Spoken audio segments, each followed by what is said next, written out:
Assalamualaikum warahmatullahi wabarakatuh. Om Swastiastu, Shalom, Namo Buddhaya, salam kebajikan, dan salam sejahtera bagi kita semua. Salam Agromedis. The Honorable Dr. Supangat, Master of Health PhD, Pediatric Surgery Specialist as the Dean of Faculty of Medicine, University of Jember, and all of the Vice Dean. Also Dr. Hairudin, Master of Health as the Chairman of the 4th Icatd. We also welcome our distinguished guests, Professor Chihaya Koriyama, Medical Doctor, Master of Public Health PhD. Fatima May R. Tesoro, Master of Pharmacy, Registered Pharmacist. Professor Amin Subandrio Wekusumo PhD, Clinical Microbiology Specialist Consultant. Dewi Nur Aisyah, Bachelor of Public Health, Master of Science PhD, Diploma of Imperial College. Also Professor Peter Landvis PhD, who have kindly joined us via Zoom meeting right now. Our treasured lecturer, staff and students of Faculty of Medicine in University of Jember. Also all participants and audience that have joined us in this venue or via Zoom meeting. Good morning and welcome to today's event, the 4th International Conference on Agromedicine and Tropical Diseases. Emerging Viral Diseases and the Challenges in Agromedicine, Day 2. Before we start our agenda today, let me deliver the structure of today's event as follows: the opening, Plenary lecture, lunch break, parallel session, and the last, door prize and awarding. Ladies and gentlemen, now we get into our first agenda, plenary lecture and its discussion. The plenary lecture will be divided into two sessions. First session we have two speakers and the second session we have three speakers. First session with Professor Chihaya Koriyama, Medical Doctor, Master of Public Health PhD, Fatima Mayar Tesoro, Master of Pharmacy, Registered Pharmacist, And second session with Professor Amin Subandrio Wekusumo, PhD Clinical Microbiology Specialist Consultant, Dewi Nur Aisyah, Bachelor of Public Health, Master of Science PhD, Diploma of Imperial College, and Professor Peter Lundqvist, PhD. The plenary lecture will be guided by Dr. Pulong Wijang Pralampida, Medical Doctor PhD, as a moderator for today. To the committee, please show the CV of Dr. Pulong.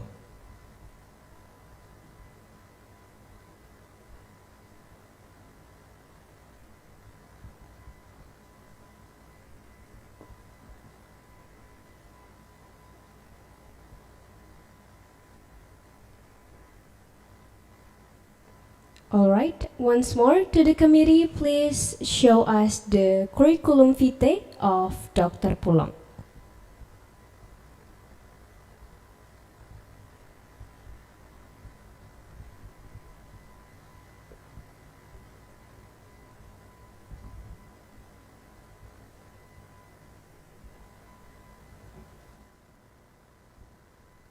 Thank you. Dr. Pulong is a lecturer at Clinical Pathology Department, University of Jember, and with her last education record, graduated Philosophy Doctor degree in Medical Science at Graduate School of Medical and Dental Science, Kagoshima University, Japan, 2017. Thank you, committee. Please take down the share screen.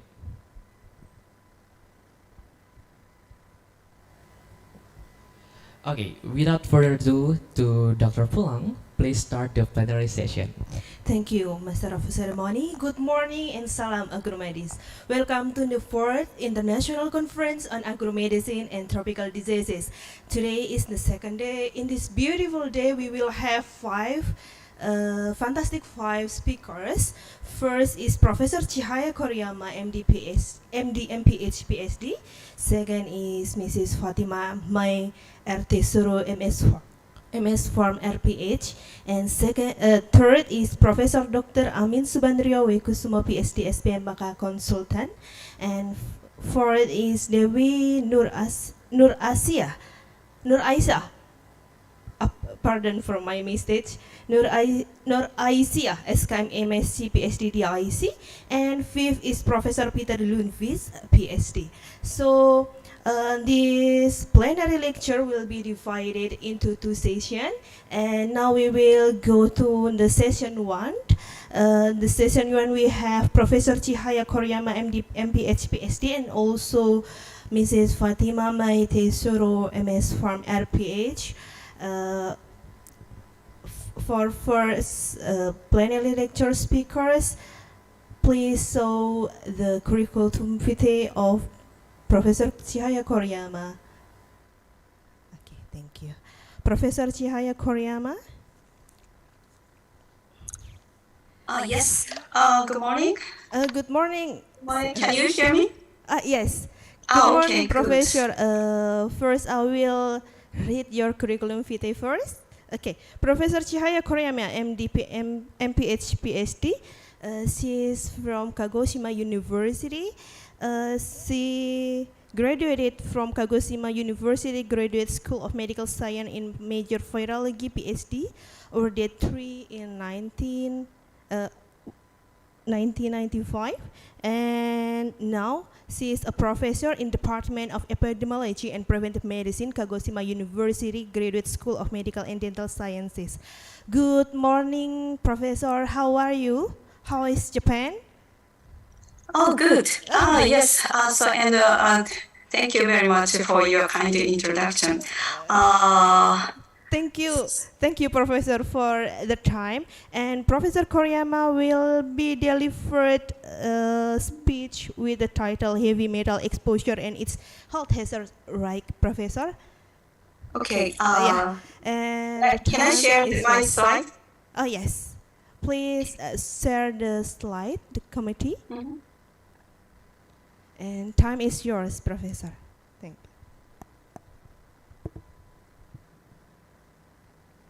Okay. Can you see my slide? you. Yes, I Ah, could okay. see Thank you the very slide. much. Good morning, everyone. I would like to thank everybody involved in the organizing committee for this opportunity to speak. I'm very sorry that I will not be able to visit Geneva University this time, but I congratulate you on the success of your conference. I'm also impressed your website using virtual space. And today's my title is Heavy Metal Exposure and its Health Hazards. So this is today's my talk. The first, I would like to introduce the Japan, our experience, Japan's industrial development and pollution. And the second, health effects of cadmium.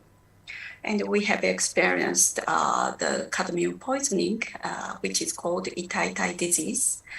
And the third topic is, so it's quite famous disease, Minamata disease, methyl mercury poisoning. And so lastly, I'd like to introduce the recent research on metal exposures to pregnant women and health effects on their children. Okay, my first topic is industrial development and pollution in Japan. As some of you know, we had a period, samurai period, until 1868. Okay. And this, which is called Edo period in Japan. So that is more than 150 years ago, when exchange with foreign countries was restricted under the term of segregation. So after the samurai period, a new government, the Meiji government, attempted to introduce the Western culture and all kinds of technologies and institutions to Japan. So while Japan was making efforts to catch up with Europe, Western countries, and United States, so the first pollution occurred in Japan, so-called Ashio copper mine poisoning. The second episode of pollution was a cadmium poisoning disease called Icatd disease, which was a problem from 1910 to 1970. At that time, Japan was involved in some major wars, and the government was taking policy of national wealth and military strength. After World War II, Japan experienced even greater pollution, including Minamata disease. Post-war Japan was in a period of rapid economic growth, desperately trying to catch up with Western world. So thus, due to several historical backgrounds and social circumstances, Japan has accumulated negative experience of environmental pollution. Let me briefly explain the first pollution recognized in Japan, Ashio copper mine poisoning. Mining in Ashio has already started in Edo period, in earnest under the direct control of the shogunate. And the mined copper was used as building materials for temples and currency. After the Edo period, Japan's policies aimed at modernization, like those of Western countries. And the national wealth and military strength led to flourishing spinning and steel manufacturing industry. And the Ashio copper mine grew so rapidly, and that it produced about 40% of Japan's copper output. There is a beautiful river, Watarasu River, near the Ashio copper mine in Tochigi Prefecture. It was polluted by high concentrations of sulfuric acid from the copper mine, and the sulfurous acid gas emitted during the copper refining process killed the surrounding forest. The river's pollution has since spread to farmland and causing severe damage to crops. So this is the first pollution recognized in Japan. This photo shows the Watarashi River as it is today. As you can see, it is very scenic place and attracts many tourists.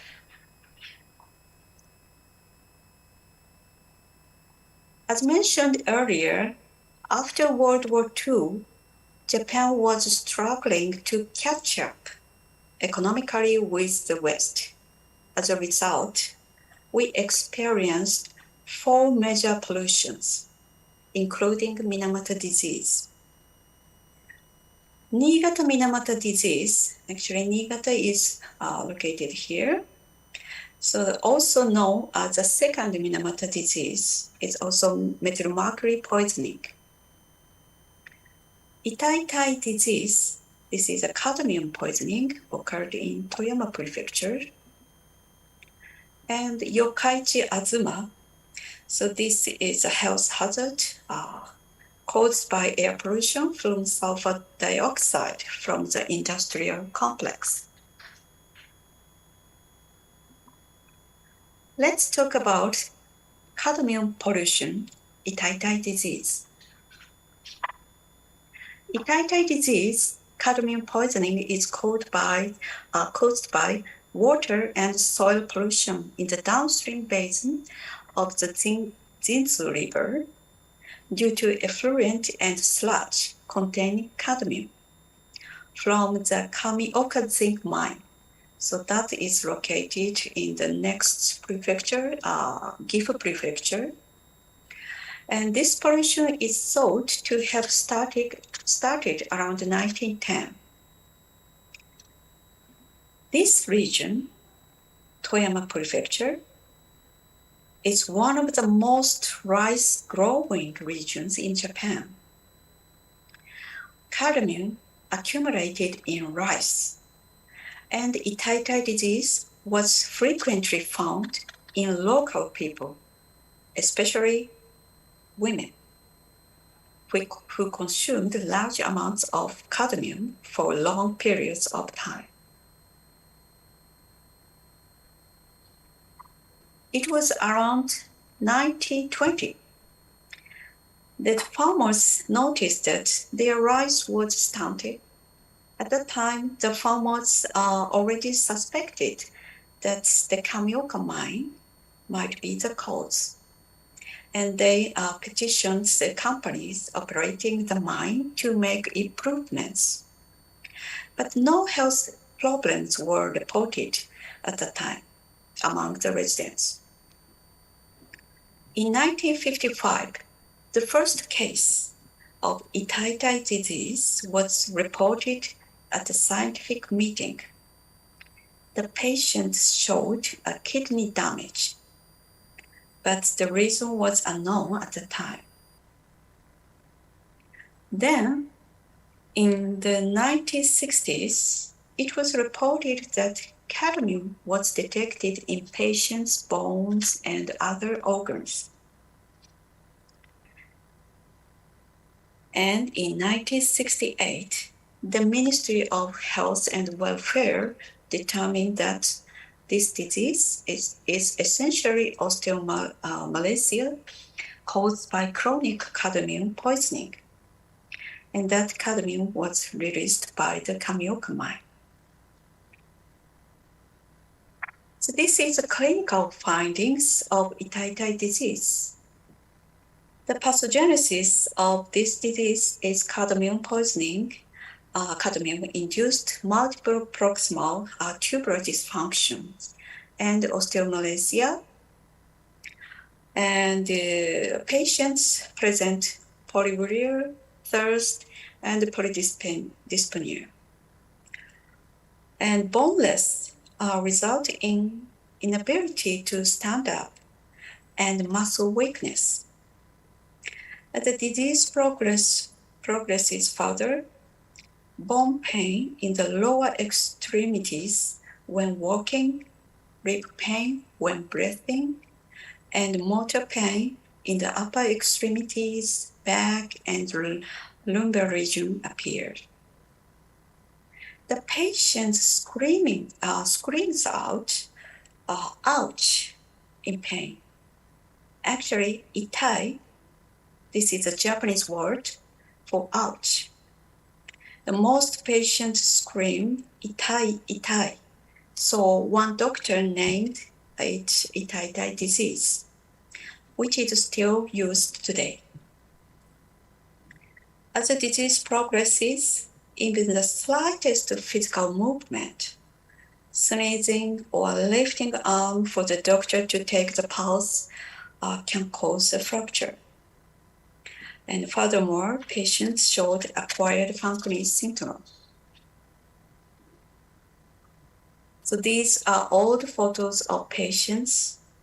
In the early stage of the disease, patients can walk, but they feel dull pain appears in the lower back, shoulders, and knees. Later on, patients feel discomfort like neuralgia in the upper arm.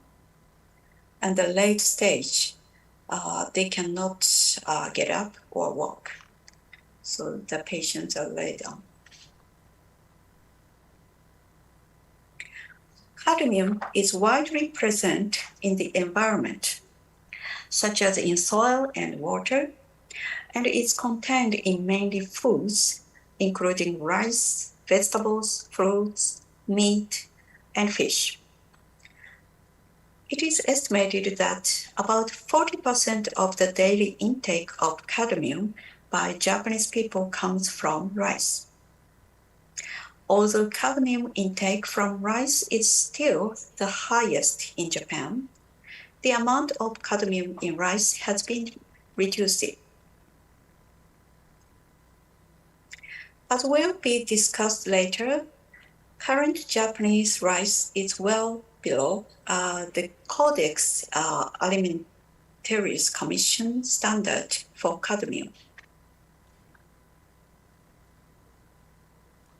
Let's now look back at the history of Minamoto disease, which is said to the origin of pollution in Japan. There are three types of mercury: metallic mercury, inorganic mercury, and organic mercury. Metallic mercury is easy to vaporize. It has been used for clinical equipment and fluorescent lamp, and it's also used small-scale gold mining operation. Inorganic mercury, so it includes mercuric oxide and mercuric sulfide. Mercuric sulfide has long been used as a pigment and disinfectant. Methyl mercury is naturally generated from inorganic mercury by certain bacteria in the water environment and accumulates in fish and mammals through the food web. Methyl mercury is the only organic mercury produced in nature, and it's known to be highly toxic. The alloys between organic and inorganic mercury indicates that bidirectional change can occur between methyl mercury and inorganic mercury in nature. This slide shows the rough history of Minamoto disease from the date of its official discovery until the government announced its official statement that Minamoto disease in Kumamoto Prefecture is determined to cause by methylmercury compounds produced in the acetaldehyde acetic acid facility at the new nitrogenous fertilizer, which is called Chiso plant. In May 1st, 1956, this is a date Minamoto disease officially discovered. Right after that, Kumamoto Prefecture established a countermeasure committee and confirmed 52 patients. Actually, local public health center also conducted animal experiment. So Minamata Bay fish was fed to cats, and they found that it caused similar symptoms of the patients. Nearly 2 years later, fishing in Minamata Bay has been banned. One of the reasons it took so long to ban fishing in Minamata Bay, even though the fish were suspected to the cause, was that it was difficult to decide who would be responsible for guaranteeing the livelihood of those who made their living from fishing. As you can see here, it had already been pointed out that seafood from Minamata Bay was a likely cause of Minamata disease in the year of its official discovery, that is 1956, but it took 12 years for Chiso Corporation to stop the discharge waste water from the plant. Why? Actually, Chiso, this is a big company, and there are many persons working in from the Minamata residents. Many Minamata residents worked there, Chiso plant. In addition, as a company, Chiso paid a large amount of tax to Minamata City. If Chiso stopped discharging wastewater from the plant would cease to operate, which would mean a loss of income for the workers and a decrease in tax revenue for the city. This complicated social structure made it difficult for the government and local government to issue an order to halt operation at the Chiso plant.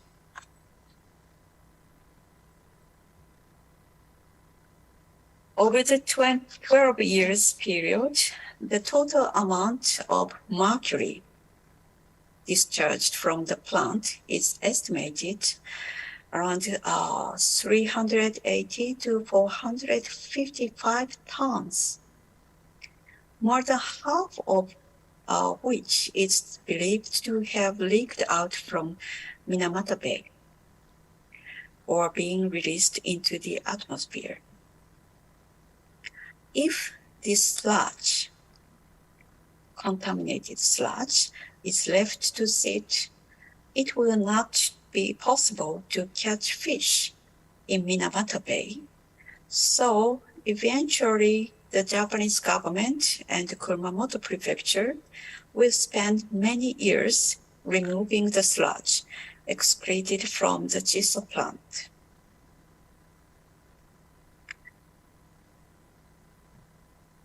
This slide shows methylmercury concentration in muscle of various fish caught in Minamata Bay in 1985. so which means 30 years after the official discovery. Provisional regulatory standard of mercury is in fish is 0.4 ppm. Looking at mercury level in fish, so this is a fish eater, fish eat fish, and it ranged from 0.3 to 1.1 ppm in 1985. So silver whiting, so this is one of the Japanese favorite fish. It's very tasty when you eat at tempura. And it shows a relatively higher mercury level, so that 0.9 ppm. So compared to other fish caught in outside of Minamata Bay, the mercury level for silver whiting, so this is 0.03 ppm. The mercury concentration is 1/30 that of fish caught in Minamata Bay. In 1997, no fish exceeded 0.04 ppm in Minamata Bay. The governor of Kumamoto Prefecture declared it safe. So it took more than 40 years from the official discovery of this disease. Metal mercury levels in seafood vary widely by species and size. Larger fish have higher mercury levels. For example, mercury levels Pacific bluefin tuna, so it's almost 1 ppm. This fish is popular actually in Japan as sushi and sashimi. And on the other hand, salmon, so this and sardine showed much lower level, 0.03 ppm of mercury.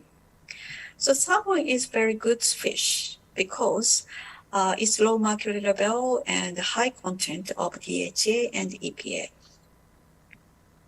Canned tuna is made from small tuna, so mercury levels are not very high.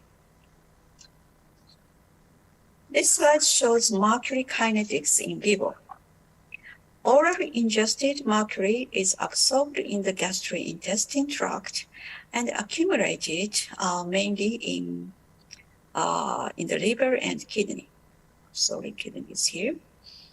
And some methyl mercury is converted in organic mercury by intestinal bacteria and excreted in stools. So very importantly, mercury can cross blood-brain barrier and placenta. So this is why neurological lesions were seen in Minamata disease patients and also cause damage to the health of the fetus. Methyl mercury is absorbed into the body, combines with cysteine to form a structure similar to that of the methionine, which is essential amino acid.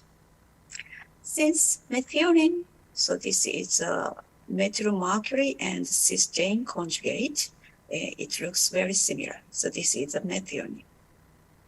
So since methionine is essential for brain function and fetal development, the similar methyl mercury cysteine conjugate is also easily taken up by the brain and fetus.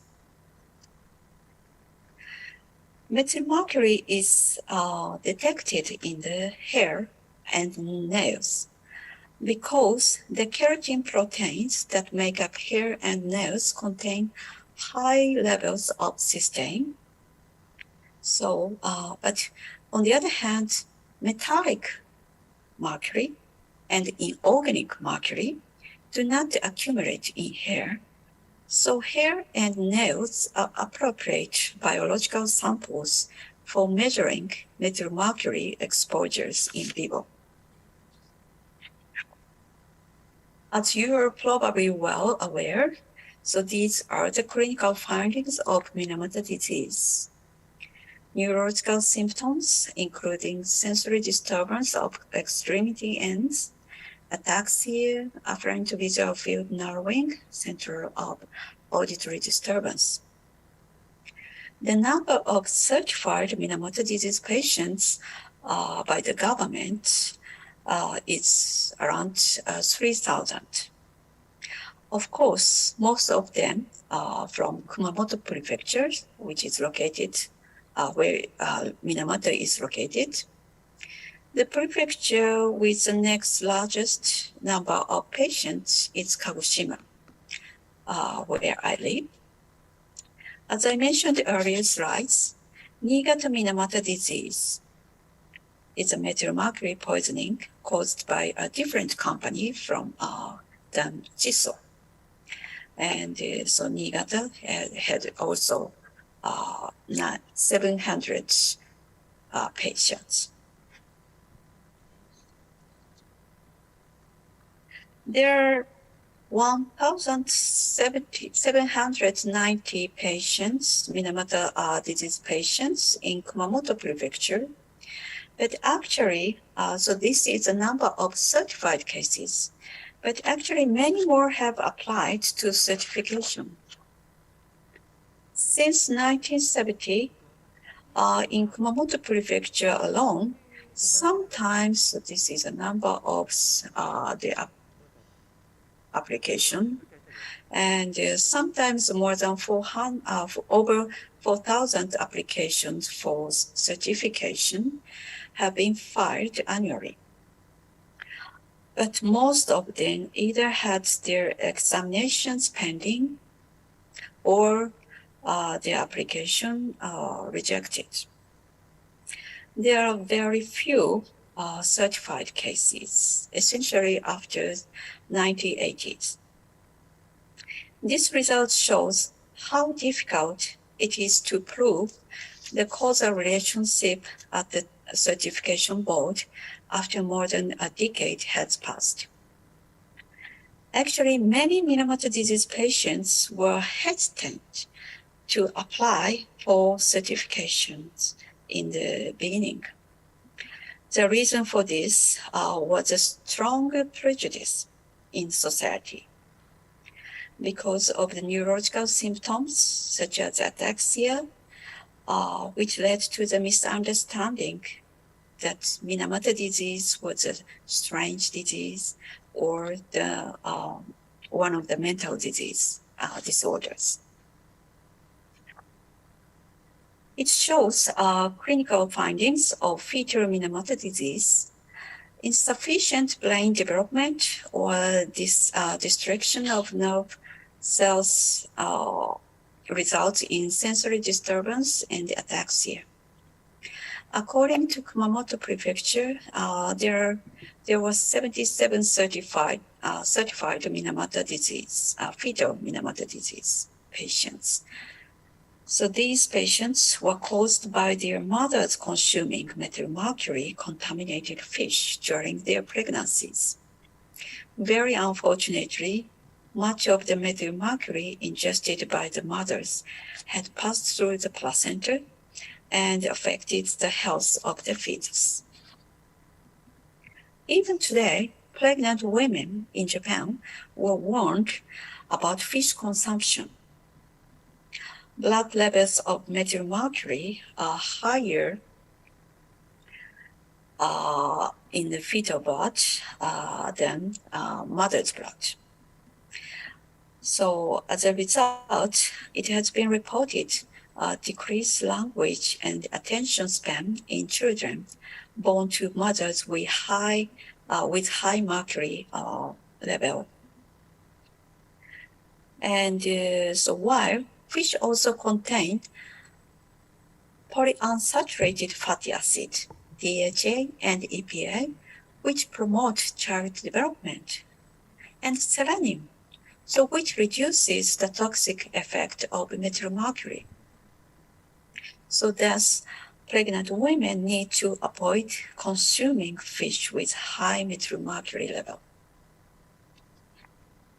So this is a part of pamphlet prepared by the Japanese government for pregnant women, which shows the type of fish to avoid and example of recipes for fish dishes during the pregnancies. So for example, since swordfish and bluefin tuna contain relatively higher mercury level, you should not eat these fish meat more than 80 grams per week.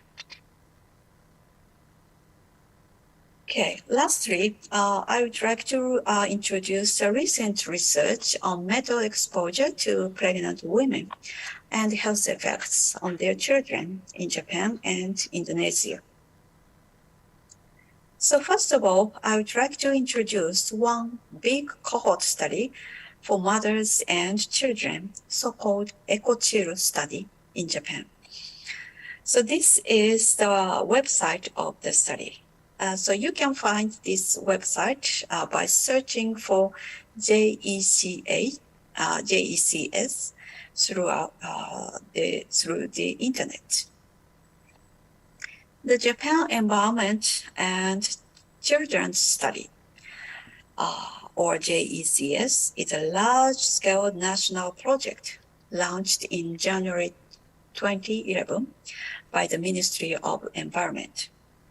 The goal of JECS is to elucidate how the environment affects children's health and safeguard the environment in which children can grow up healthy. JECS is a birth cohort study. It measures environmental exposure during pregnancy and through childhood, while examining children's health periodically until they become 13 years old. As children's environment health study, JECS is unprecedented in Japan in both scale and duration. The study participants are 100,000 mother-child pairs residing in 15 regions throughout Japan. Let me introduce our paper reported in 2018.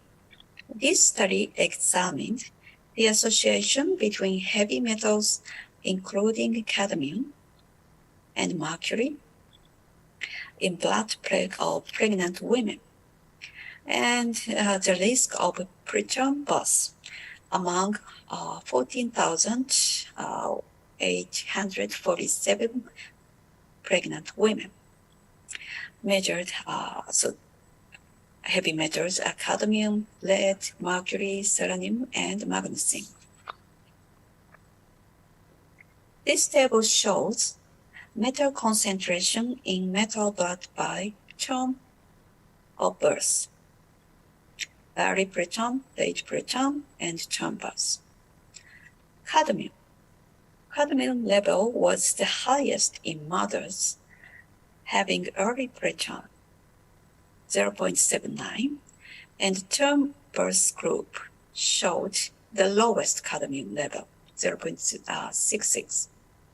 There was a statistical significant difference among groups by term of birth. Mercury level was the highest in mothers having early preterm, but the lowest was shown in late preterm. So there is no significant association with mercury level and preterm risk. And that was also true other metals, lead and selenium and magnesium. This is a graphic abstract of this study. In multivariate logistic regression analysis, the highest quartiles group of cadmium level showed the highest risk of early preterm birth. The odds ratio was 1.91, and this is a statistical significance. And the cutoff value of cadmium level in the highest quartile was 0.9. Mechanism of preterm birth caused by cadmium is related to progesterone levels. Progesterone maintains uterine quiescence by suppressing inflammatory cytokines and contraction association proteins. In hamsters and rats animal experiments, so cadmium exposure decreases the progesterone levels. And Romero et al. Reported that vaginal progesterone administered to asymptomatic pregnant women with short cervices reduced the rate of early preterm birth. So therefore, it is speculated that progesterone levels could have decreased due to cadmium exposure, resulting in early preterm birth. So in this Japanese study, the medium cadmium concentration was 0.60, which is lower than the previous studies in Japan. And however, so when we compare to the cadmium level in the United States, that it's much lower, 0.29. So as I mentioned before, the main source of cadmium among Japanese is rice. In addition to diet, smoking is another source of cadmium. In this study, cadmium concentration in non-smokers is around 0.64. However, so we found that smokers showed the higher cadmium level, that is over the 1 nanogram per gram. Agriculture in some areas of Japan, however, cadmium concentration of soil is higher than that in Western countries because cadmium contamination originating from old mines, smelters, and volcanic source. So these environmental cadmium exposure might have caused the high blood concentrations of cadmium noted in this study. This slide shows the cadmium levels in rice from Japan. So 0.4 ppm, so this is a reference value according to the Codex Alimentaris Commission. So no rice exceeding this value has been reported in recent surveys. Let's see the comparison cadmium blood levels in mothers and children, so which means cord blood. Unlike mercury, much cadmium is thought to be trapped in the placenta. So thus, in all of these studies showed in this table, maternal blood cadmium level are higher than that in cord blood. Another study revealed that cadmium level in placenta was much higher than those found in the maternal or cord blood. So thus, the likelihood of passing through the placenta does not appear to be high, although it may not be zero, because there is a study reporting a correlation in cadmium levels between maternal and cord blood. The direct effect of cadmium exposure on children are likely to be small. However, there remains the possibility of indirect effects, such as increased risk of preterm birth, as indicated by our study, and increase the risk of placenta previa, low birth weight, fetal growth restriction has been also reported in other studies. Let's take a look at the mercury levels in maternal blood and cord blood. Mercury level in cord blood is nearly equal to or higher than the maternal blood. Since mercury can easily pass through the placenta, So there is no contradiction in these results. These results show there are regional differences, see, in blood mercury levels. Japanese and Korean mothers show higher values because we eat a lot of fish. On the other hand, Canada, they probably do not eat much fish or consume a type of fish with low mercury levels. Lastly, so I would like to introduce the most recent study conducted in Indonesia, that is Semarang, Central Java. Actually, this is a study of my colleagues from Diponegoro University. In this study, we examined hair mercury level in 100 to 18 pregnant women and analyzed the association with birth weight and the length of children. So this photo shows the epidemiological investigations of the Diponegoro University teams. Two regions in Central Java were set up for these studies, lowland area and highland areas. And so pregnant women in each region were targeted and their hair mercury levels were measured. The results showed that lowland area had a higher mercury level, 0.465, while highland area showed the hair mercury level was 0.385. Actually, these hair mercury values among Indonesian pregnant women are very low. This slide shows the international hair mercury reference values and hair mercury values that have been confirmed to have no health effects on humans. So 50 ppm, so that is reported by WHO, no neurological adverse effect has been found in adults below this level.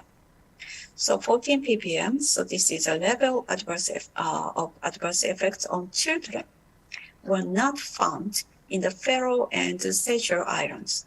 So these islands are very famous for their high mercury level.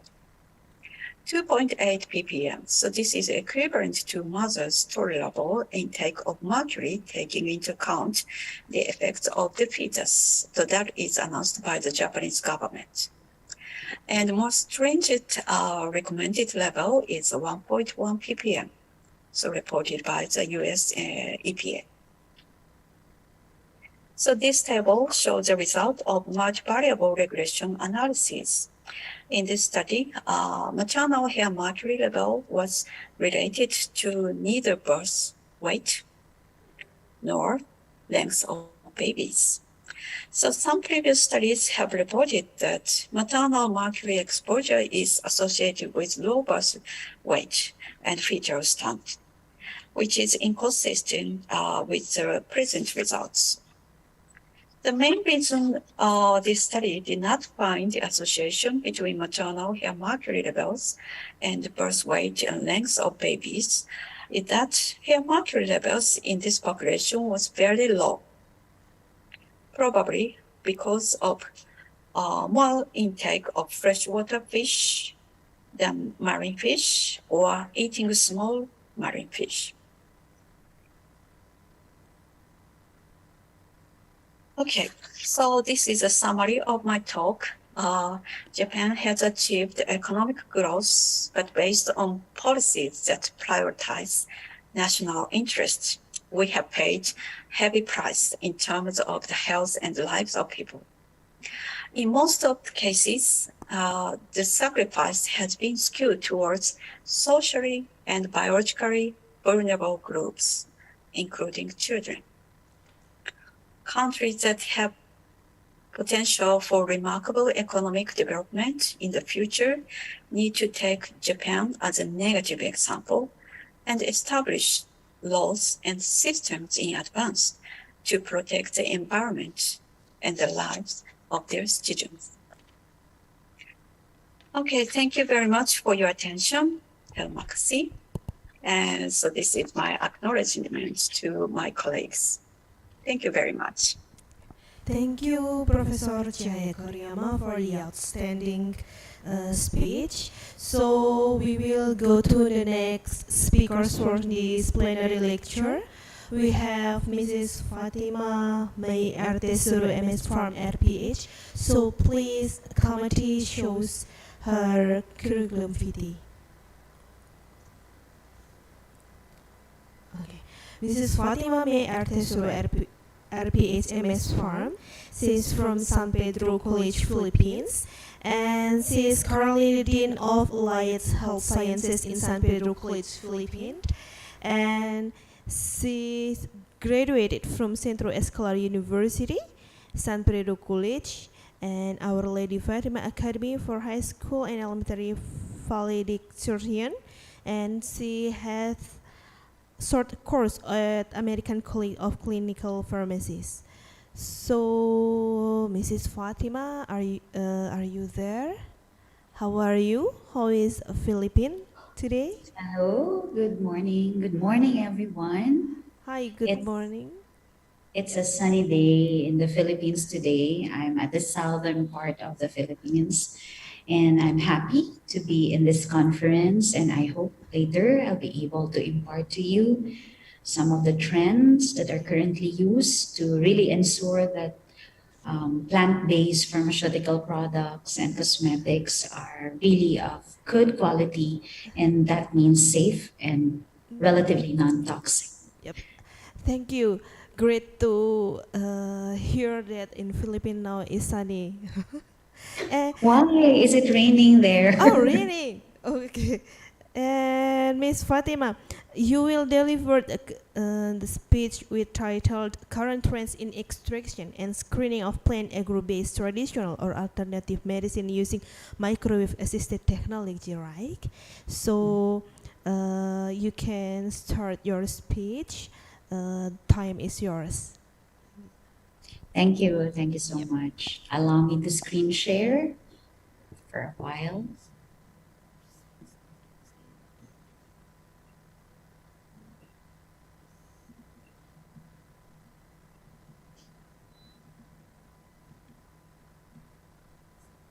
Is my presentation visible already?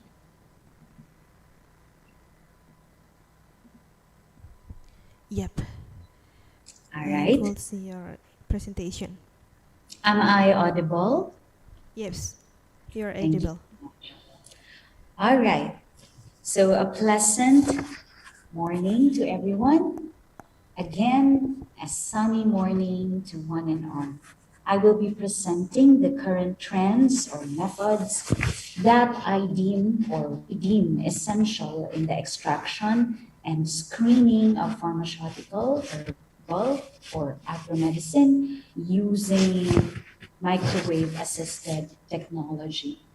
The context of my presentation is using current scenarios in the Philippines and on some areas of the ASEAN nation. It is at the parlance of the ASEAN landscape.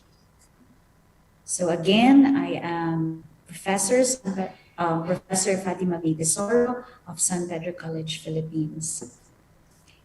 So allow me to just tell you how I was able to conceptualize my talk for today. Now, I will go with benefits because we all wanted that. So today, one of the things that we are experiencing is agri-benefits. A lot of the medicines, the herbal medicines, or the traditional medicines that majority of ASEAN nations are consuming today are plant-based and sometimes agri-based, as some of them are agricultural products. Currently, I, along with some of my faculty, are doing turmeric studies. And these turmeric studies are being explored still using the current and latest green technology. So another is, because of that, the growth of the economy, if you must agree, is agri-given. It's agri-driven. No? So these are some of the benefits we are reaping today. But there are also risks associated to it, like the potential toxicity. A while ago, I was listening to a beautiful discussion of the toxicities one can get, like Minamata disease, from consumption of natural resources that are derived from ocean. So from the ocean, let's go to the mountains. As majority of the things that I'll be giving to you are products, agri-products, herbal products that are sourced from the uplands and the lowlands. So, and the risk usually is because of the potential toxicity, the potential toxicity to the user and the potential toxicity to the farmers. And then I also would like to say that because of the increase of utilization of plant-based medicine and an agri-driven economy, the use of traditional method, the old ways, could also be a cause of potential toxicity to the ones processing the products and to the nearby communities in the industry of processing. Okay? And of course, one thing that is crucial to this is quality control. How are we assessing that it's plant-based, it's not already toxic? Because majority of the advertising today is that when a product, an herbal product, or a cosmetics is plant-based, it's organic. Therefore, sometimes it's tantamount to safe. But still, there is this component of checking for the quality of the product from the moment we got it from the natural environment, no? Which means when we harvest them to the moment that they are processed and up to the time that they are consumed. So all of this are the things that I would like to point out in my discussion today. And definitely the goal is that these benefits should outweigh the risk. But of course, another driver or fulcrum to that is to use technology, current technology, to ensure the toxicity is minimized and optimize that the products that are plant-based are really of good quality. Because you see, medicine, as we say it is a systematic framework of a land and a grant. And along medical universities, there's a partnership between agriculture, natural resources, and health. And thereby, the role of pharmaceutical health is essential because majority of the plant-based products are really from agri products. All right? So this is the scenario. Majority of the tablets, capsules, powders, and here I would like to highlight this, the extracts. If you notice in the past 3 years, from 2019 to 2021, 2022, all the more, there is not much study still on this, but I am hoping that there could be systematic reviews on the utilization, on the increase of the utilization of these herbal products, particularly during the pandemic times, because of the uncertainty as to what is the appropriate treatment for this pandemic that we're experiencing. Majority of the people resorted to plant-based products. And it's not bad, no? And if you look at it, 2014 to 2024, there is this HEXA research on herbal medicine that was conducted 2017 that approximately the revenue will go as high as billions of dollars. So 71.19 billion in 2016. So come to look at it, it becomes a lucrative business. And because of that, the trend, the hype of the use of herbal medicines have been embraced not just in developing countries like ours in the Philippines, who are used to complementary and alternative medicine, all the more in Indonesia, Malaysia, and other ASEAN neighbors, but also in developed countries, UK, Europe, North America, there is an increase on the usage of herbal medicines, even in these developed countries. We are familiar with what we call Ayurvedic, Thai medicine, Chinese medicine, ASEAN medicine, and there is also such thing as Western medicine. But even those in the West are embracing the idea of complementary and alternative medicine. So these analysis of the market watch on global herbal medicine market last 2020, this is how high the market size of herbal medicine went. And if you want to trace it back, there is the idea that, of course, is this massive growth in the market. Therefore, that means that they are plant-based, so the area, the agri-medicine area is also involved. And with that, there are things that we have to check. So these are some of the Food and Drug Authority released products that were notified to have not been registered, and so they issued a lot of public health memos. And the thing is, this is the scenario that we are experiencing. So if you look at it, there is now this weakness of the use of traditional method of extraction. So this is where my topic is about. We have been using traditional medicine and there's nothing bad about it. In fact, we go back to healing, we go back to nature for healing, and that's good. But the use of the method of extraction is crucial or critical because some of the traditional method of extraction that we usually do sometimes would require organic solvents, which poses a lot of danger to farmers, to the ones processing it, or meaning there are manufacturing areas that are nearby these manufacturing plants that are nearby the area where these these plants are being harvested. And so that's that. Another is impractical wastage of resources. And of course, quality. No, the quality is compromised because the way it was extracted and the way it was screened is scrupulous. So it's compromised. So these are the things that we saw in the current scenario. The threat could be, of course, expenditures. If we embrace current method of extraction, current methods of testing, there will be some cost involved, and sometimes instrumentation, the use of these instruments can be quite heavy. And another thing is the lack of strengthened regulation. A lot of the manufacturing companies and plants which utilizes plant-based products, which produces plant-based products, still would resort to the traditional method of extraction, will still allow farmers and processors in the agri area to use old organic and polar solvents in extraction and even in testing. Why are they going into that area? Because it's practically cheap.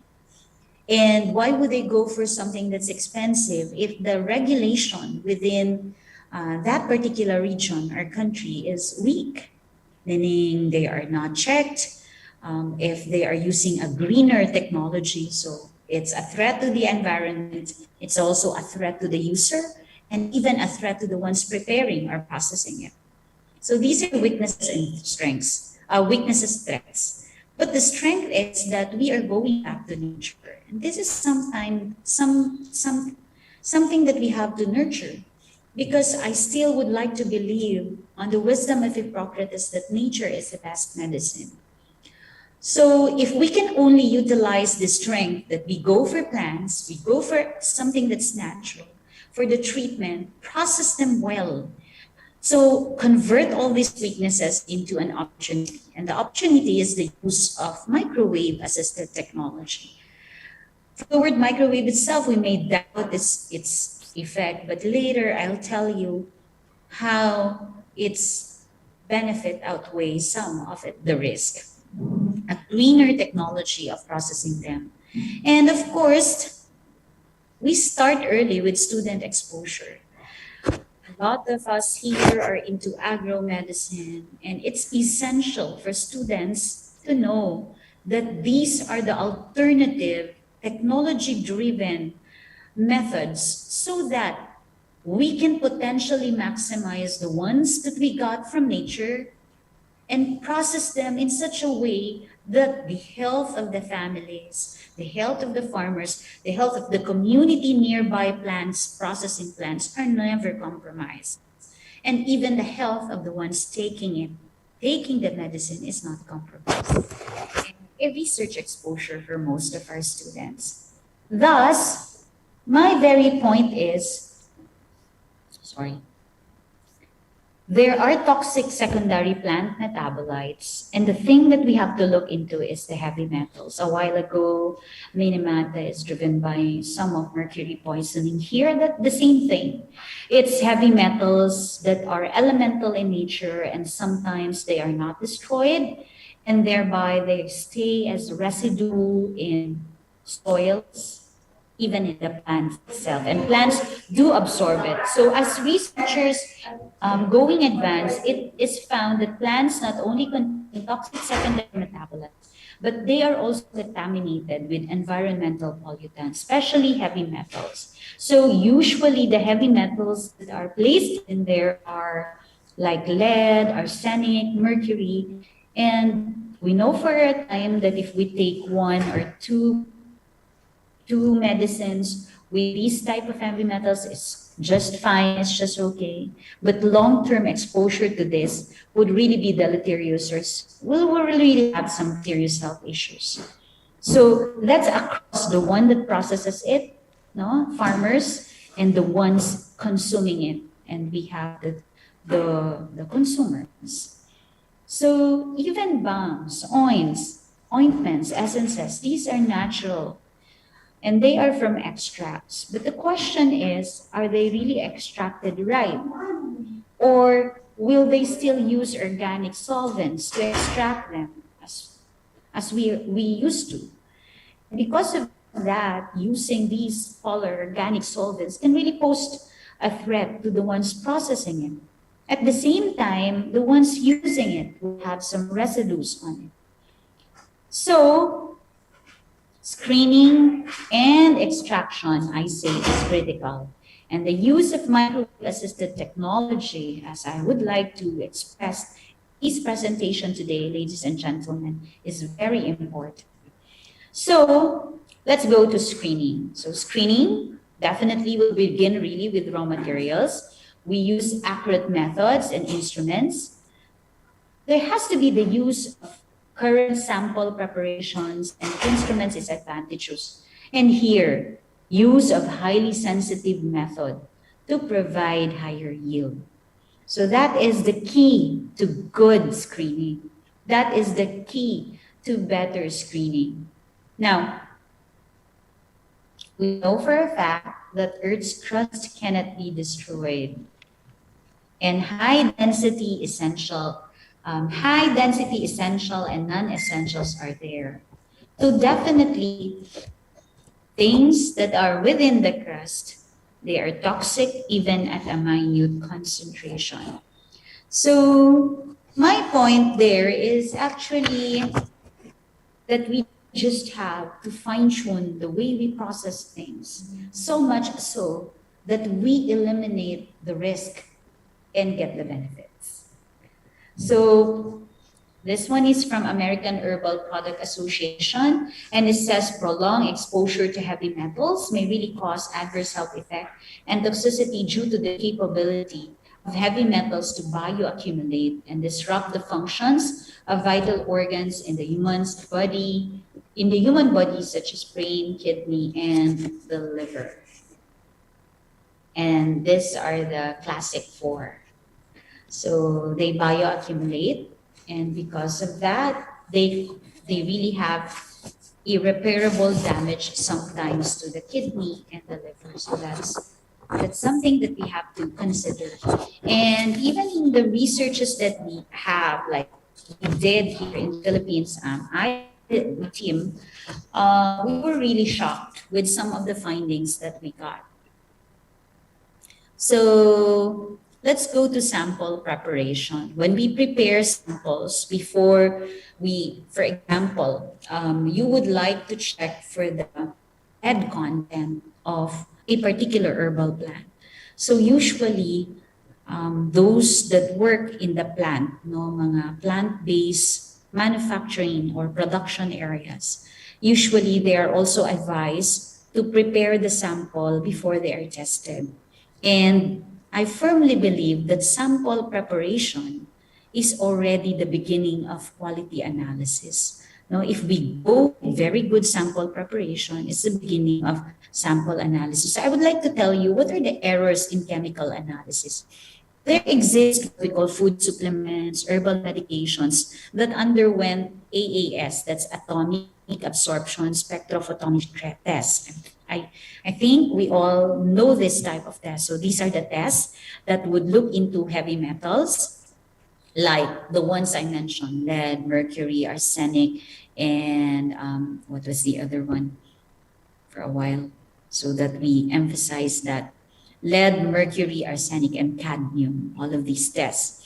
Now, they have to pass a certain degree of detection limit or what we call permissible standards.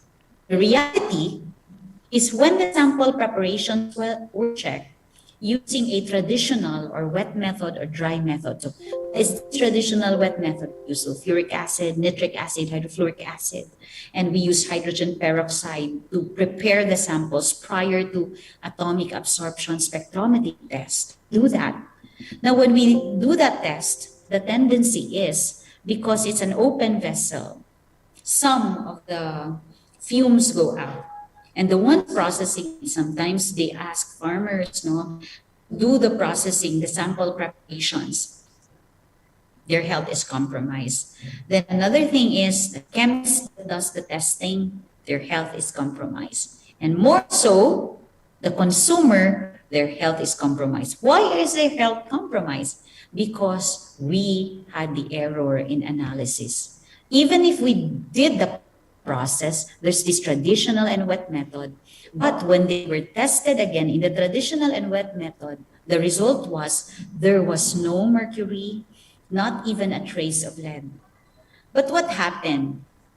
There were no traces of mercury, there were no traces of lead, simply because everything went up. It evaporated. So when they did the AAS analysis, there was poor recovery of the sample. So they thought it was zero, they thought it was undetectable, but actually it was because the process was the one that was defective.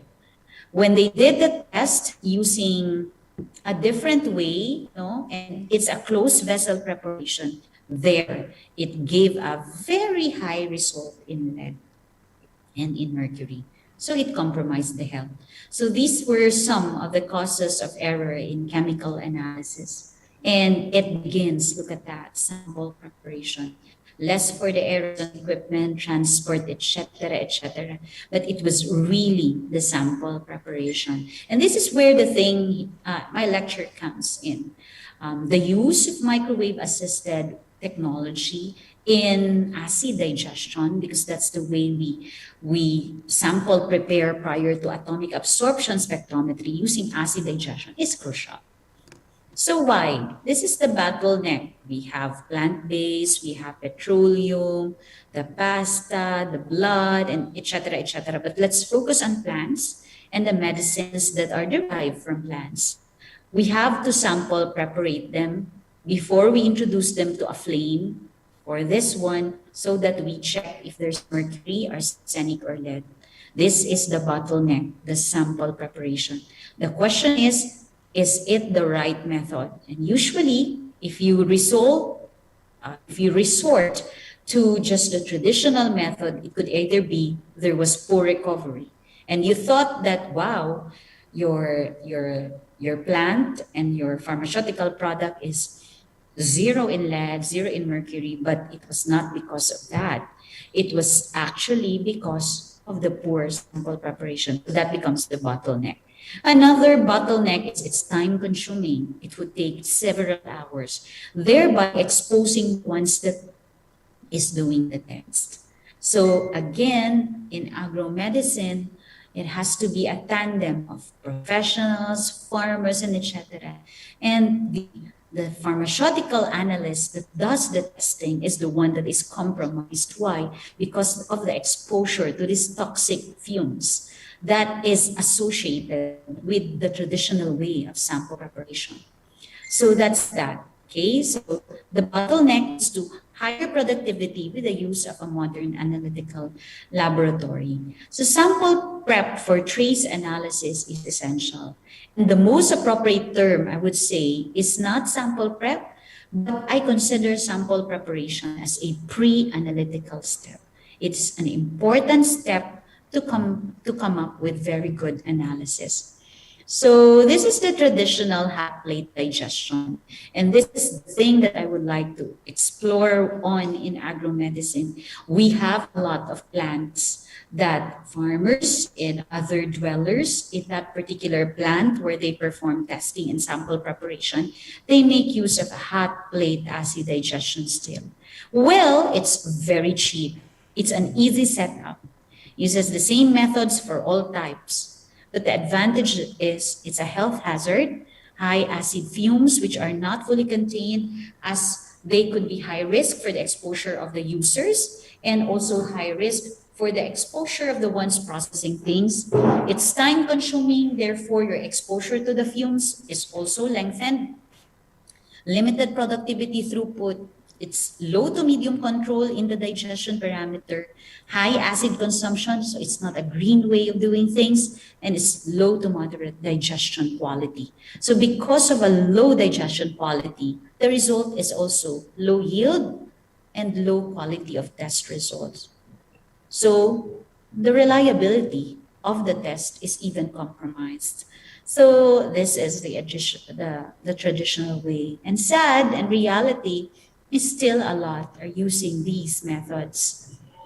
So now I will be introducing the trend to really allow even medium scale production areas of plant-based and herbal to really use a closed vessel or a microwave system because it will really provide speed and productivity. So the digestion could take a minute, 30 minutes to an hour, which is very fast compared to the 6 hours to 8 hours, let alone a poor recovery.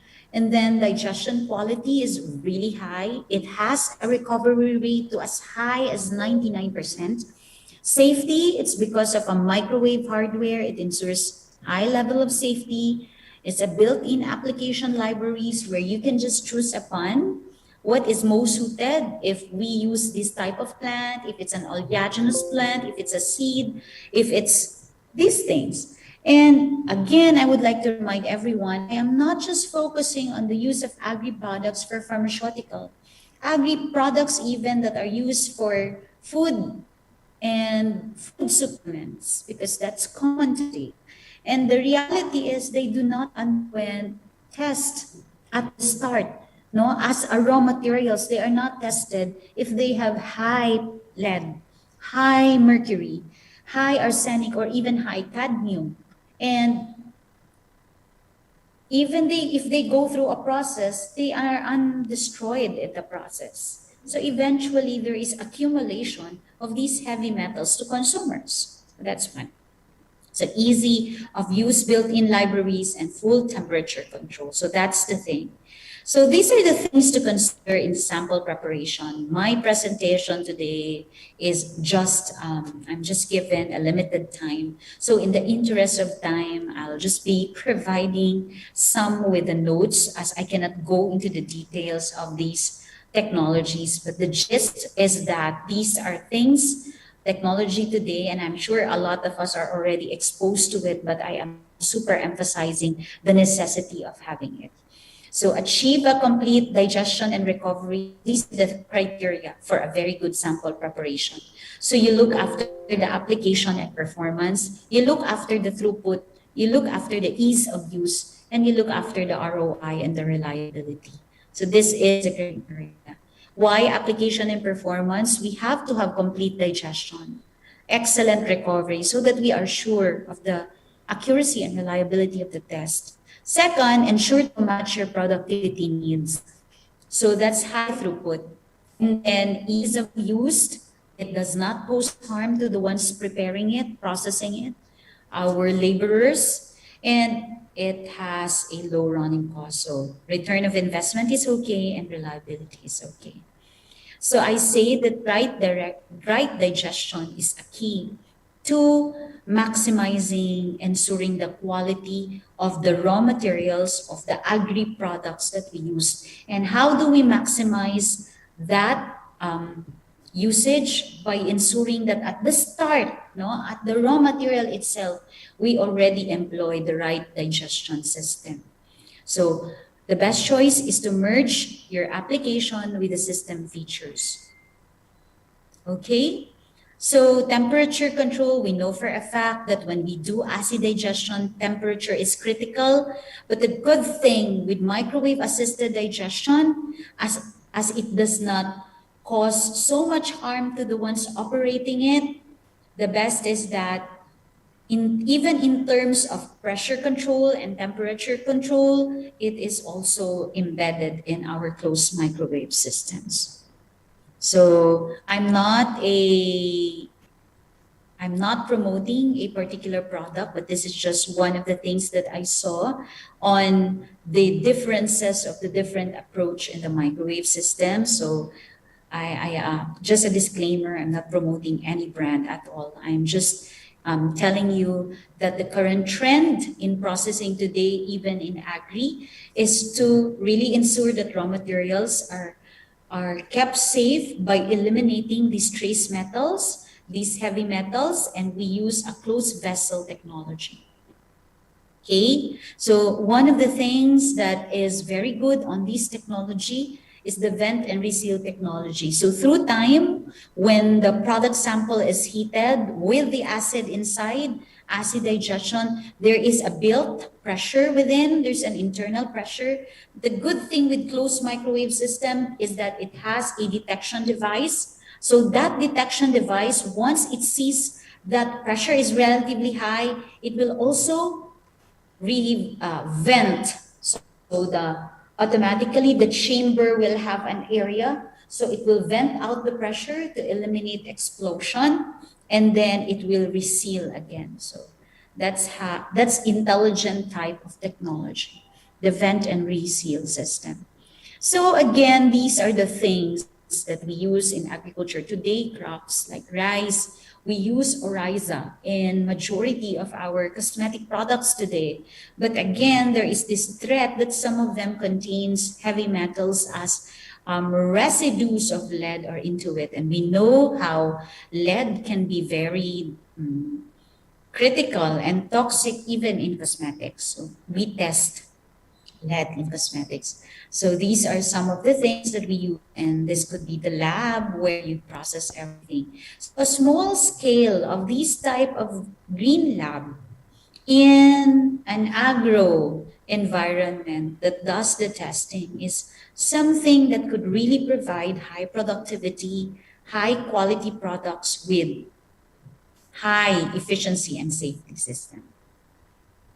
So what are the requirements? The So time is honestly, remain 5 I minutes. must say this could be one of the things that we have to look into. So these are the number of states that has GMP rules.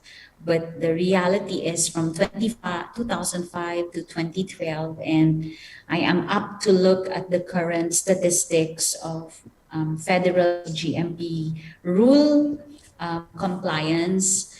And if you notice, there is not so much increase. No? So federal CGMP rule does not provide a specific list of heavy metal contaminants that could potentially adulterate a dietary supplement. This is still a reality.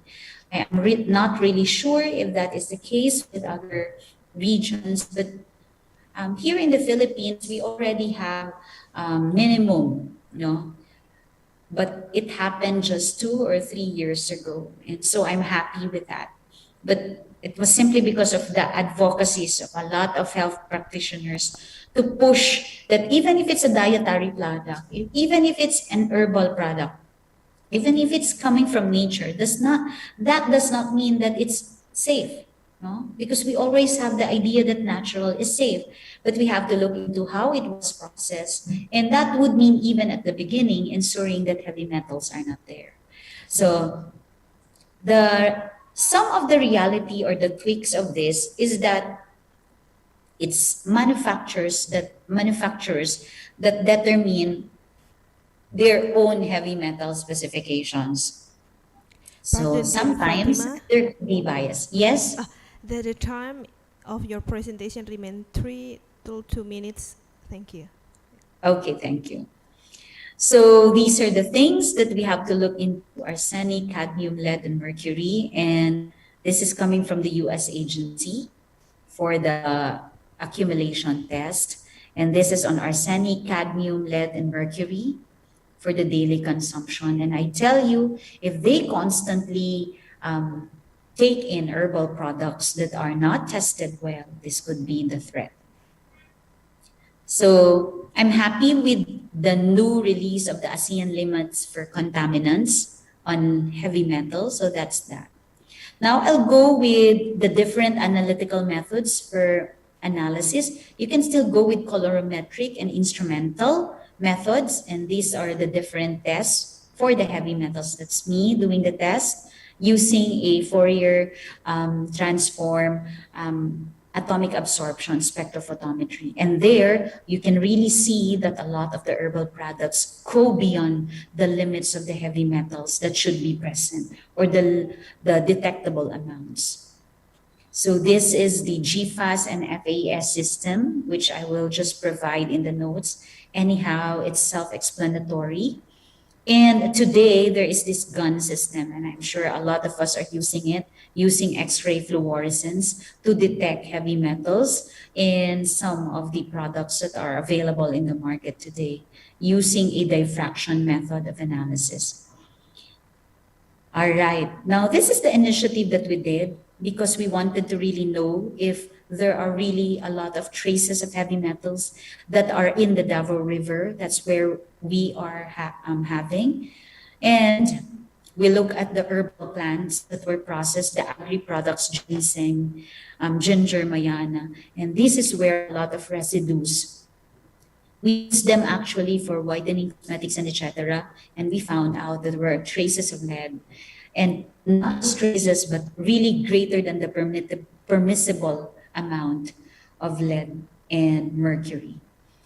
So allow me to end my presentation with this, that safety is from womb to tomb. That means from the moment we harvest to the moment we process it, to the moment we dispense it, we have to ensure that these heavy metals are eliminated. These heavy metals are tested and these heavy metals are eliminated before they are dispensed. Good practice, good manufacturing practice, and good agricultural practice is the key. And to have that, we have to use microwave closed system technology, these current trends of technology to process it. Because if we still go with the traditional, we defeat the purpose of having them tested. We might get an error or an erroneous result which can compromise health. So same with extraction technology. Now we are going with infusion. Me and my students are using this Ethos S technology. We extract a lot of very important chemicals and biochemicals and phytochemicals in the product without the use of polar solvents, because this microwave technology just allows for selective heating. And because it allows for selective heating, we are getting polyphenols, we are getting tannins, we are getting a lot of these with these technologies. So this is me. So I'm extracting a calabo using and that's the, you can see after extraction. And these are the extract I got. And take note, when I did that, and then I got the essential oils using the system, I was able to get high yield product that was made used for cosmetics. So even the turmeric that we have, we get high yield products that were converted into traditional and herbal products. We check for the lead and other heavy metals there, and using still the same microwave setup with a different tweak, we were able to use just water as our extracting solvent, and we avoided organic phosphates as part of the solvents that traditional method usually does. And these are some of the yields. These were some of the oils that were extracted. This is currently the researches I am into. Once again, safety is from womb to tomb. So good agricultural practice and good manufacturing practice is the key, and using current trends of green technology or green microwave driven technology is essential. With that, I thank everyone for listening. Love serves. Thank you, Dean Fatima, for your great speech. So I will open the discussion. We already have several questions here, but first, okay. But first, are we have a participant here in auditorium that you will ask offline? Dr. Sela, probably.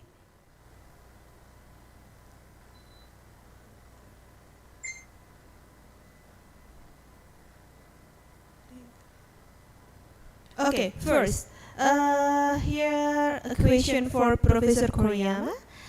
Dealing with your research level of cadmium in pregnant women, what is the exclusion criteria for the subject that enroll in your study? This question is from Mrs. Idewa Ayu Susilawati from University of Jember. Time is yours, Professor. Okay, thank you very much for your questions. Actually, we didn't have the specific criteria, exclusion criteria.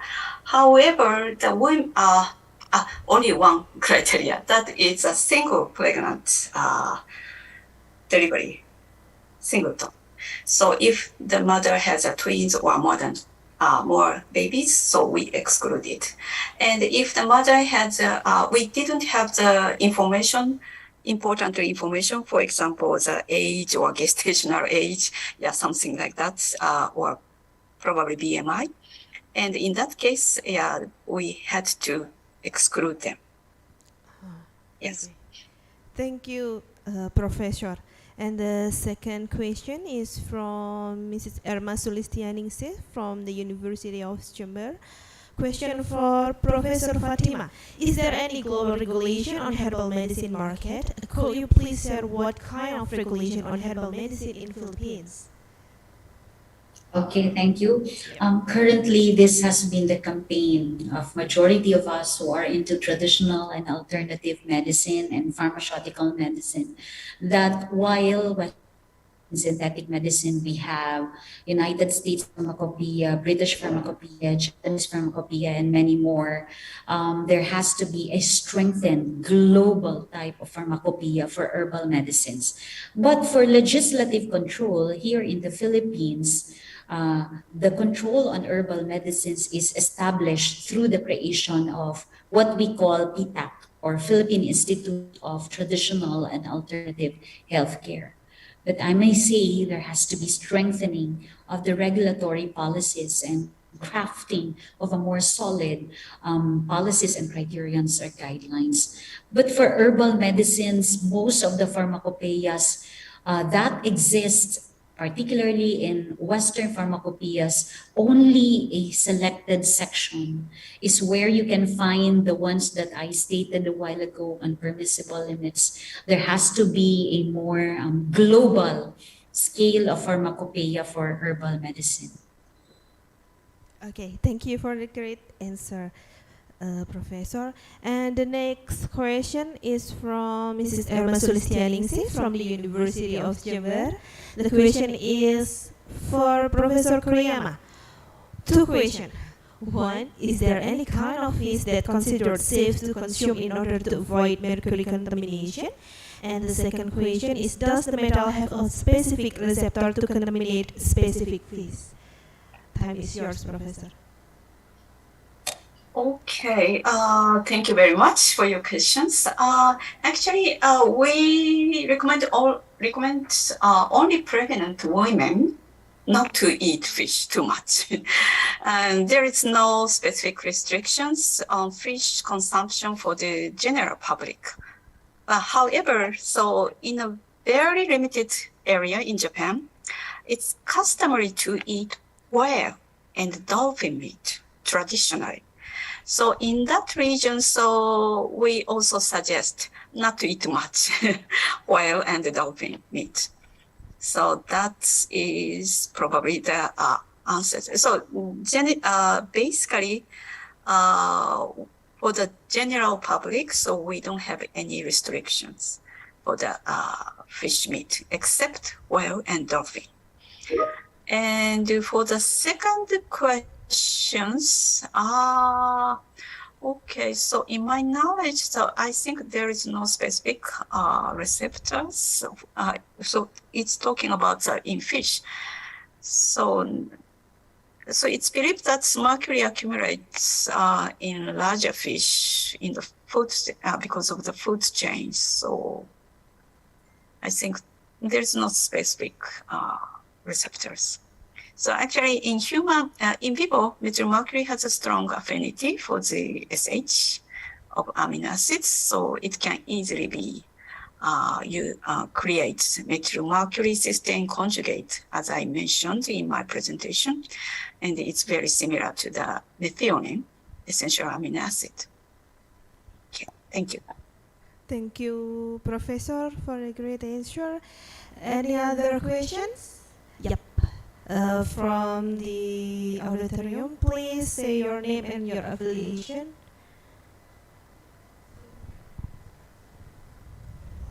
Wait, the committee will give you microphone.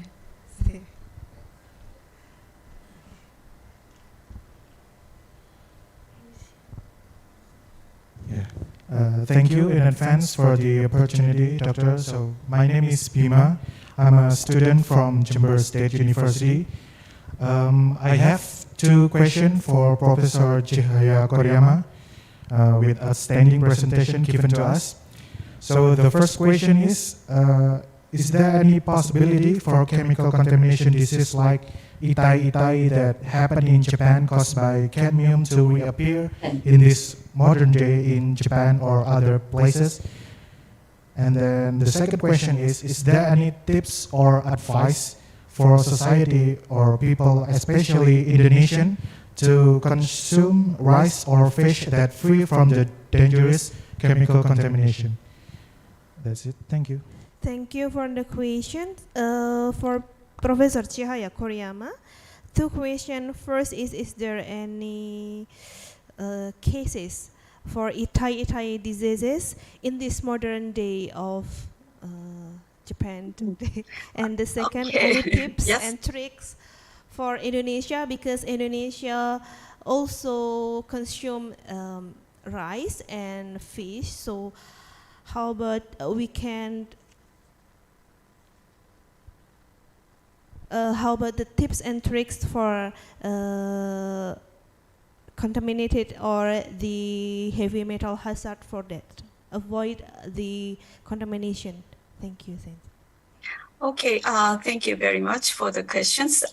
So first of all, so because of our experience of Icatd disease, so now Japanese government regularly monitor the foods, especially heavy metal concentrations. So nowadays we haven't seen any serious health hazard related to the heavy metals. And for the second questions, probably so your government already started the biomonitoring, if I believe so. So it's better to regularly check the to conduct the biomonitoring in foods. So I have not. Can you hear me? Yes. Okay. We could hear you clearly here. It's okay. I don't know. So I have not mentioned in my presentation, but so it's not published yet. But when we check the metal concentration in the fish in Indonesia, so actually at least the mercury level was not so high. So fortunately, so I believe that your country is not contaminated so far, but of course there is no guarantee. So it's better to establish the biomonitoring systems. Thank you, Professor, for the answer. And because of the time is up, we also have another plenary lecture for 2 sessions. So I will close the session 1 of this plenary lecture. Thank you for Professor Cahaya Korema, MD, MPH, PhD, and also Dean Fatima May R. Tesoro, MS Farm, RPS, for great and also outstanding speech.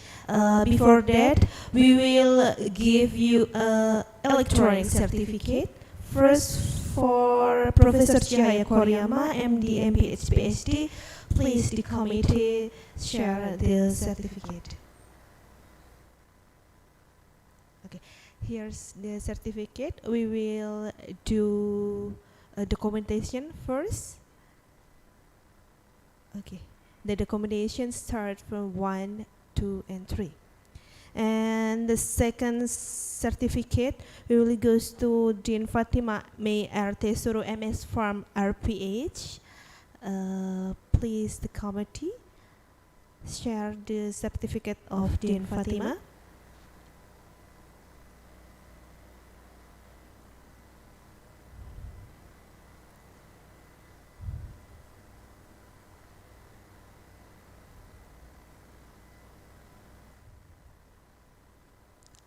Here's the certificate for Dean Fatima May R. Tesoro, MS Farm, RPH, and we will do the documentation. And the documentation we will start from 1, 2, and 3.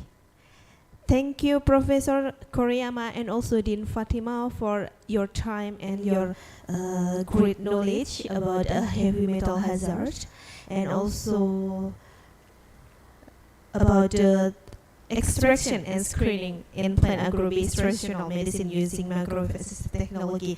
That's so great. Thank you. Hopefully you have a great time ahead for this day. And I will go to the next session. Actually, due to our speaker schedule, so I will divide this plenary lecture into 3 sessions. So for the second session, we will have Professor Dr. Amin Subandrio W. Kusumo, PhD, SPMK consultant. And hello, Professor Amin. How are you? Okay. First of all, for the committee, please share Professor Amin curriculum vitae. Okay. Professor Dr. Amin Subandrio W. Kusumo, PhD, SPMK consultant. He is from National Research and Innovation Agency. He graduated medical doctor and clinical microbiology specialization from medical faculty, the University of Indonesia. And his PhD is from PhD in immunogenetics from Osaka University and Kobe University, Japan. His research interest is emerging and re-emerging infectious diseases and antimicrobial resistance. And currently, Professor Amin acts as chairman of steering committee Asian Partnership for Emerging Infectious Diseases Research and immediate past board chairman of courts, and member of expert panel of Indonesian Global Health Security Agenda Committee, member of National Committee of Bioethics, member of expert committee of COVID-19 Special Task Force, and also member of Indonesian Technical Advisory Group for Immunization. And today, Professor Amin will deliver a speech we titled Update Viral Emerging Disease and Vaccine Development. Please welcome Professor Amin, and time is yours. Thank you very much, moderator. Bismillahirrahmanirrahim. Assalamualaikum warahmatullahi wabarakatuh. A very good morning to all of you. First of all, I would like to extend my gratitude and appreciation to the organizing committee for inviting me to this very important meeting. So as already mentioned by the moderator, I will discuss or share with you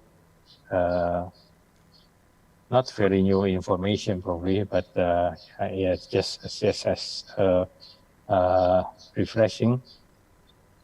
I will discuss about the emerging infectious diseases.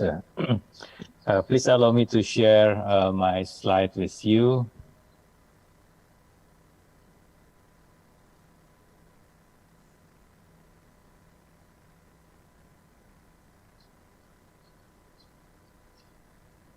Okay, so the title of my presentation would be, sorry, updates.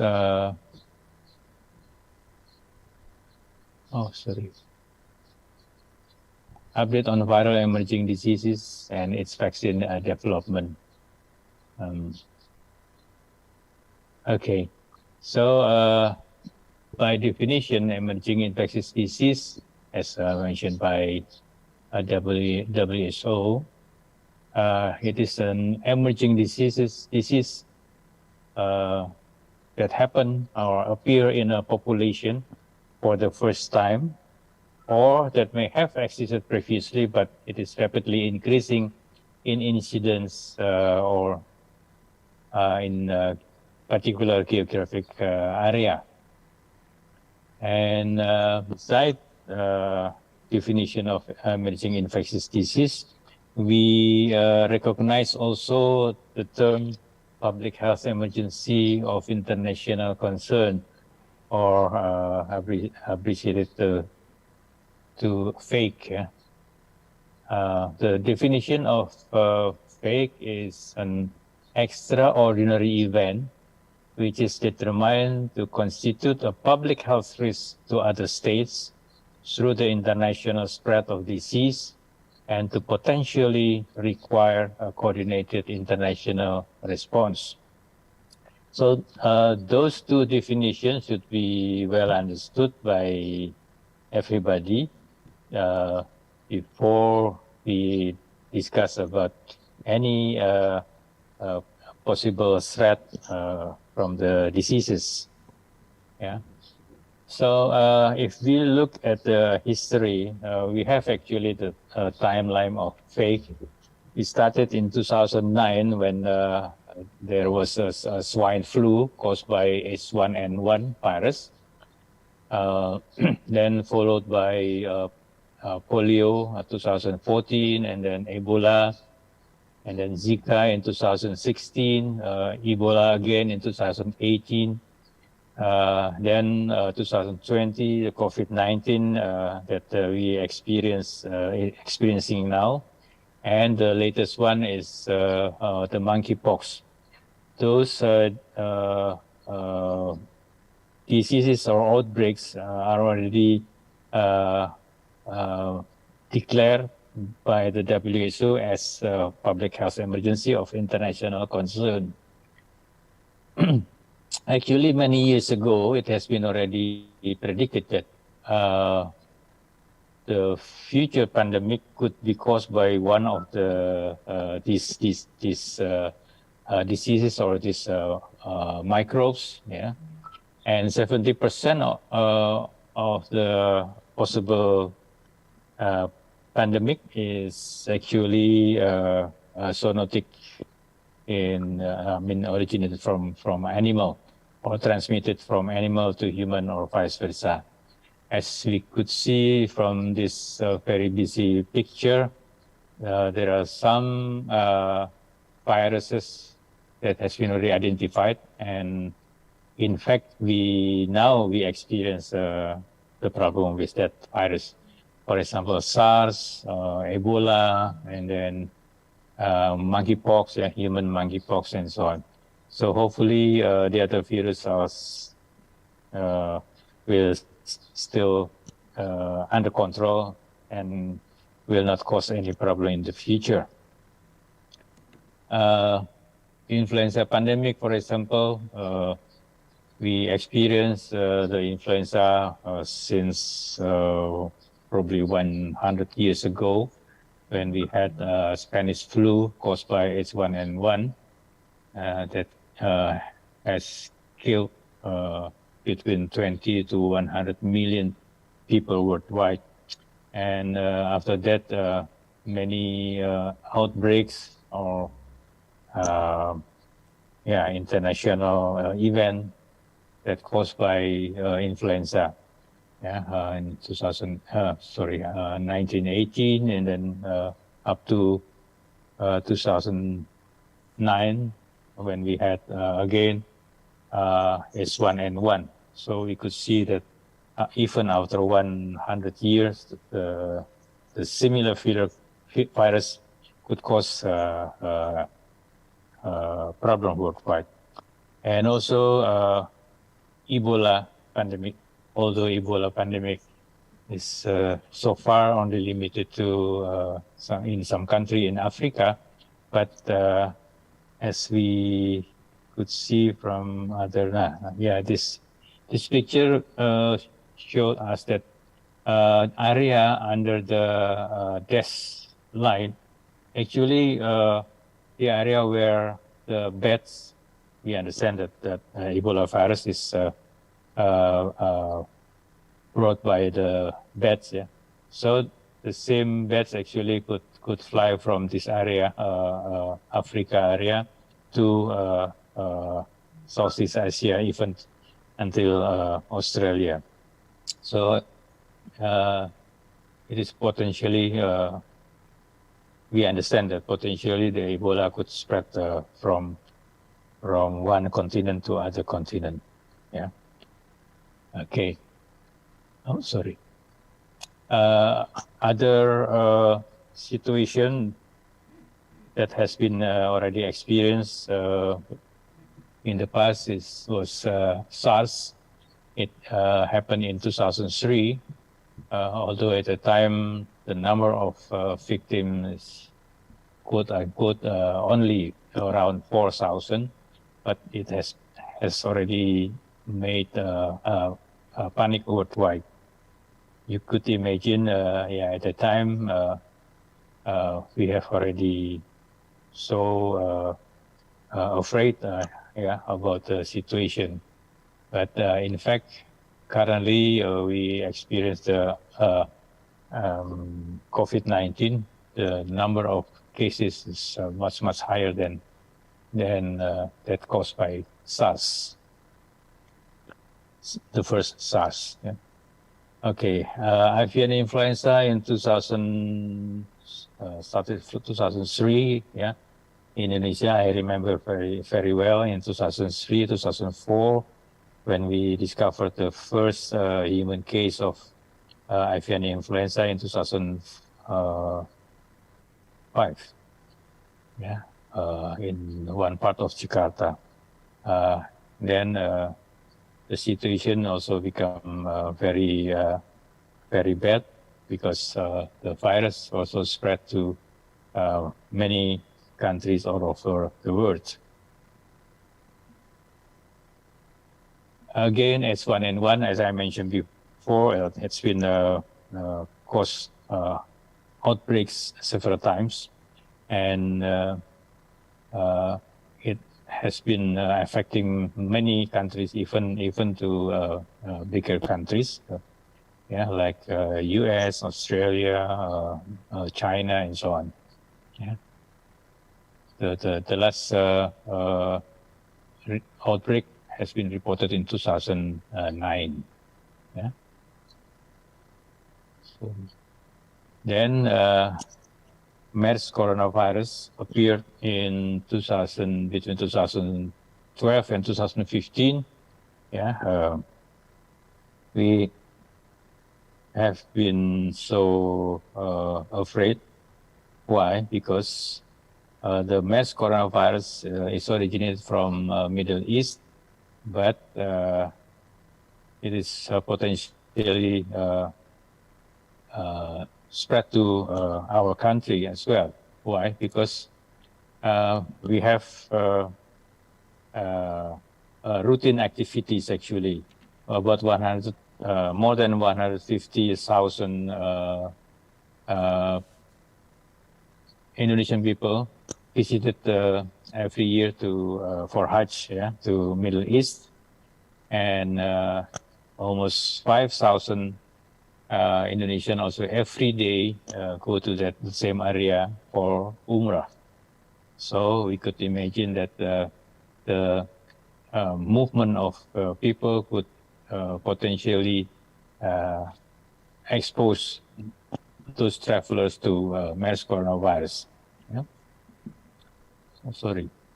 Then in 2015, we have another public health emergency of international concern, the Zika virus. Yeah, Zika virus. So we named the virus based on the first report case in Africa. Yeah, because the monkey was first identified in Zika forest in, if I remember, in Entebbe, yeah, in Uganda. Yeah. And the virus actually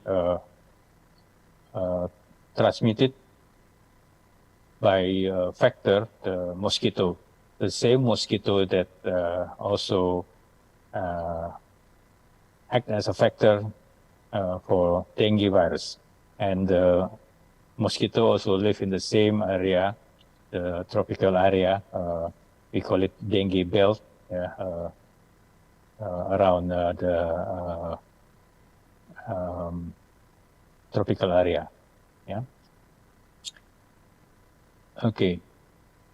Now, how about Zika cases in Indonesia? We discovered for the first time, the first and the only case in Indonesia clinically, in this area in Jambi in 2015, when we perform a screening among dengue suspected cases, and we discovered one person infected by Zika virus. But actually, in the past, we have some reports. Yeah, if we look at the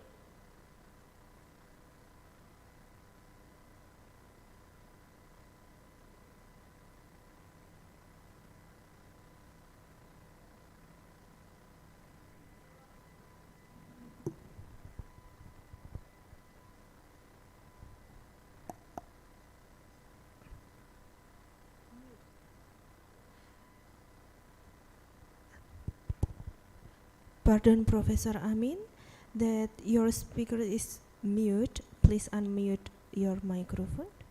oh yeah, Thank you. okay, I didn't do that. Thank you, Prof. Okay, thank you. I'm sorry.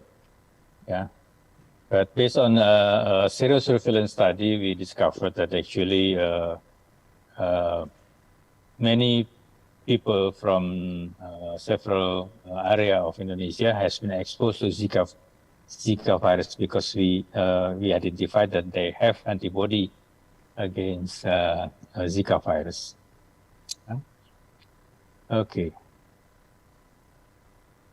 Now, a current enemy that we are facing is SARS coronavirus. I will not talk in very detail about this epidemiology, but because I'm sure that everybody has already understood about the pathogenesis and so on. So SARS coronavirus is the name of the virus, and the disease is called COVID-19. We understand that originally the virus is coming from the wild animal, but now we have already considered that SARS coronavirus 2 virus could be transmitted from human to human. Yeah. Okay. Sorry. This is the situation, current situation. Yeah. I mean, I took the report a couple of days ago. As of 10 of September, this is the number of cases in Indonesia. I'm sure everybody has already been well informed about the situation. And also at the lower part of this table, we could see that the achievement of the vaccination program for COVID-19.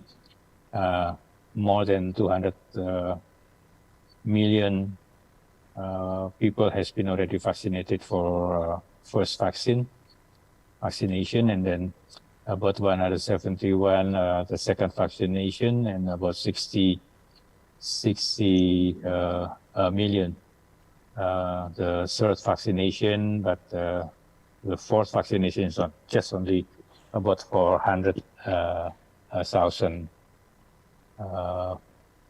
people, and this is actually mostly the healthcare workers.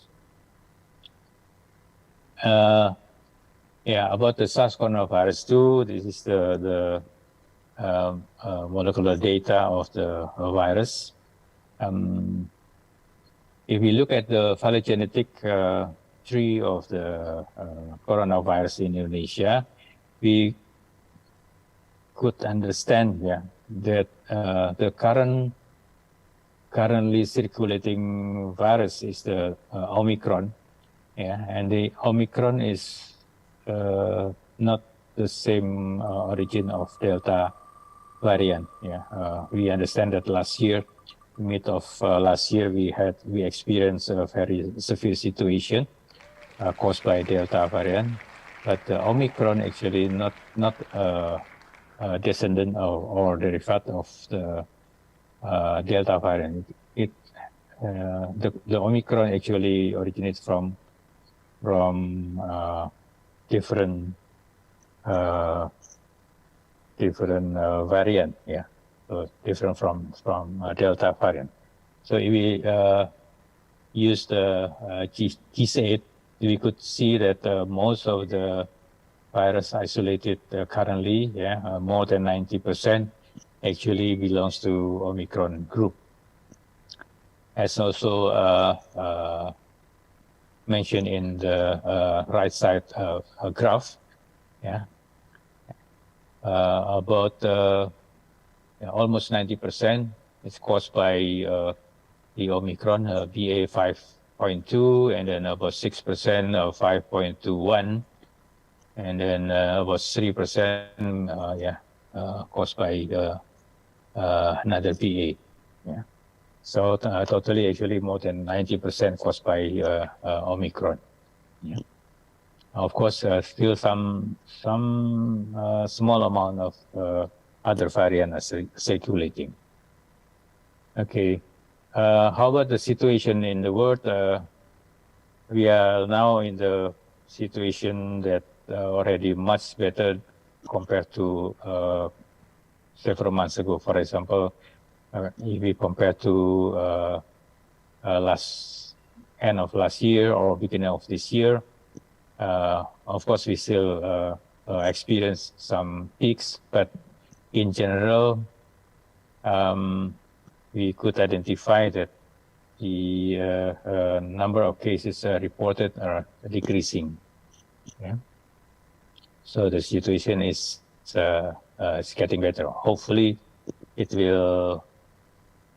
We will have no other wave in the future. How about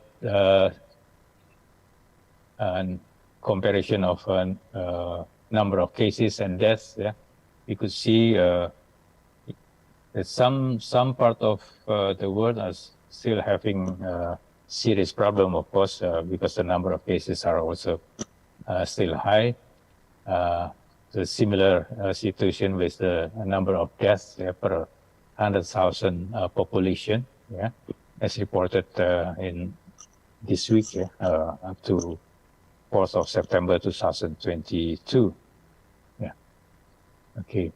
Now I will discuss a little bit about vaccine, but not in depth, because of the limitation of time. So far, there are several vaccine platforms available for COVID-19, the DNA vaccine, and then the RNA vaccine. Of course, if we use the DNA vaccine, we have to make sure that the vaccine, the DNA, will enter the nucleus of the cells. But with mRNA vaccine, the target of the mRNA is not inside the nucleus, but in the cytoplasm. So the mRNA should reach the ribosome, and then it will synthesize protein that will become the antigen. And then the other platform is virus vector vaccine. It's also already available in the market. There are two types of viral vector vaccine. The first one is replication competent viral vaccine, and also the other one is replication incompetent viral vaccine. Most of the vaccine used in this case is the incompetent viral vaccine, so non-replicating viral vaccine. Yeah. And then this also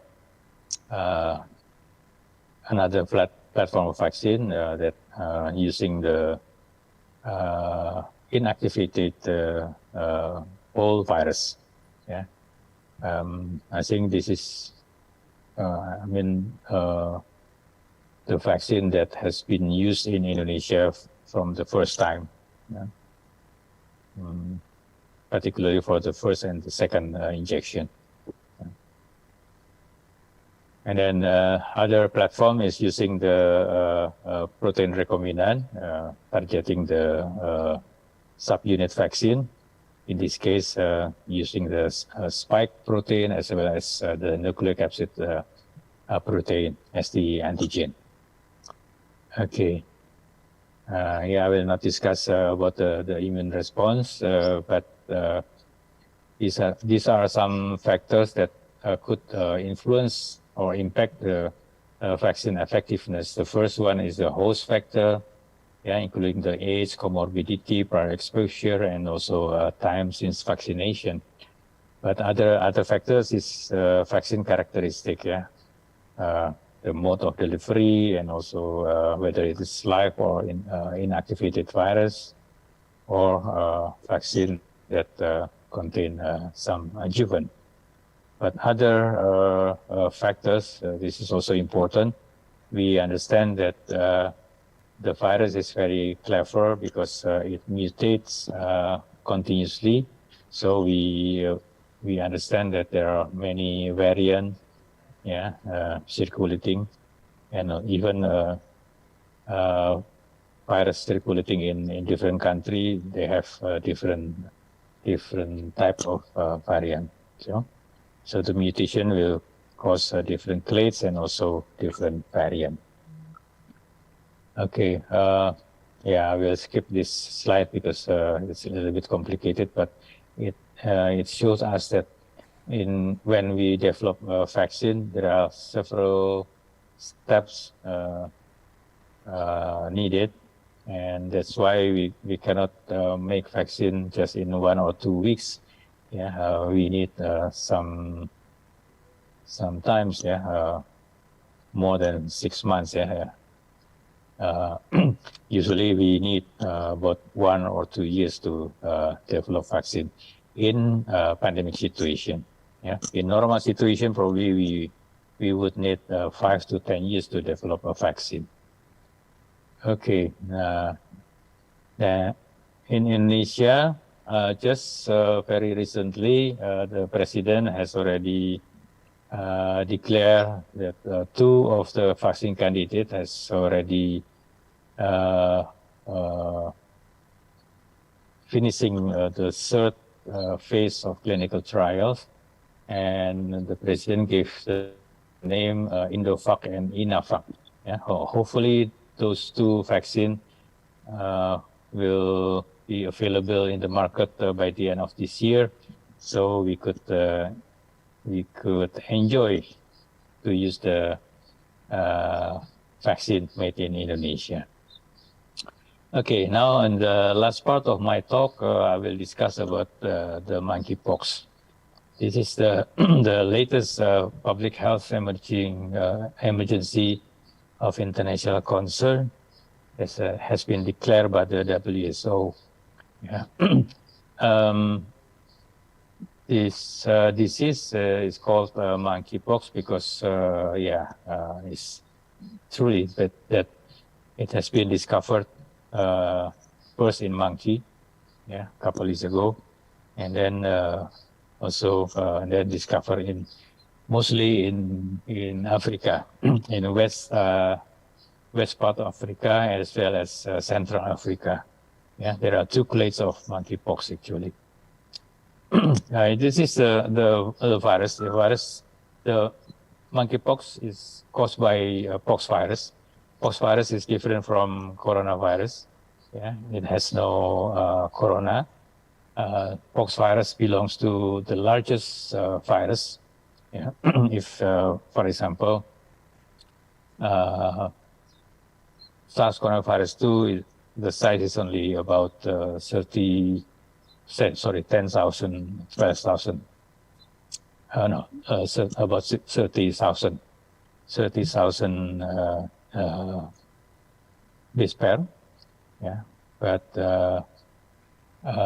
pox virus is much bigger, and pox virus is a double-strand DNA virus. It belongs to the same family with smallpox, vaccinia, monkeypox, and also cowpox. Yeah.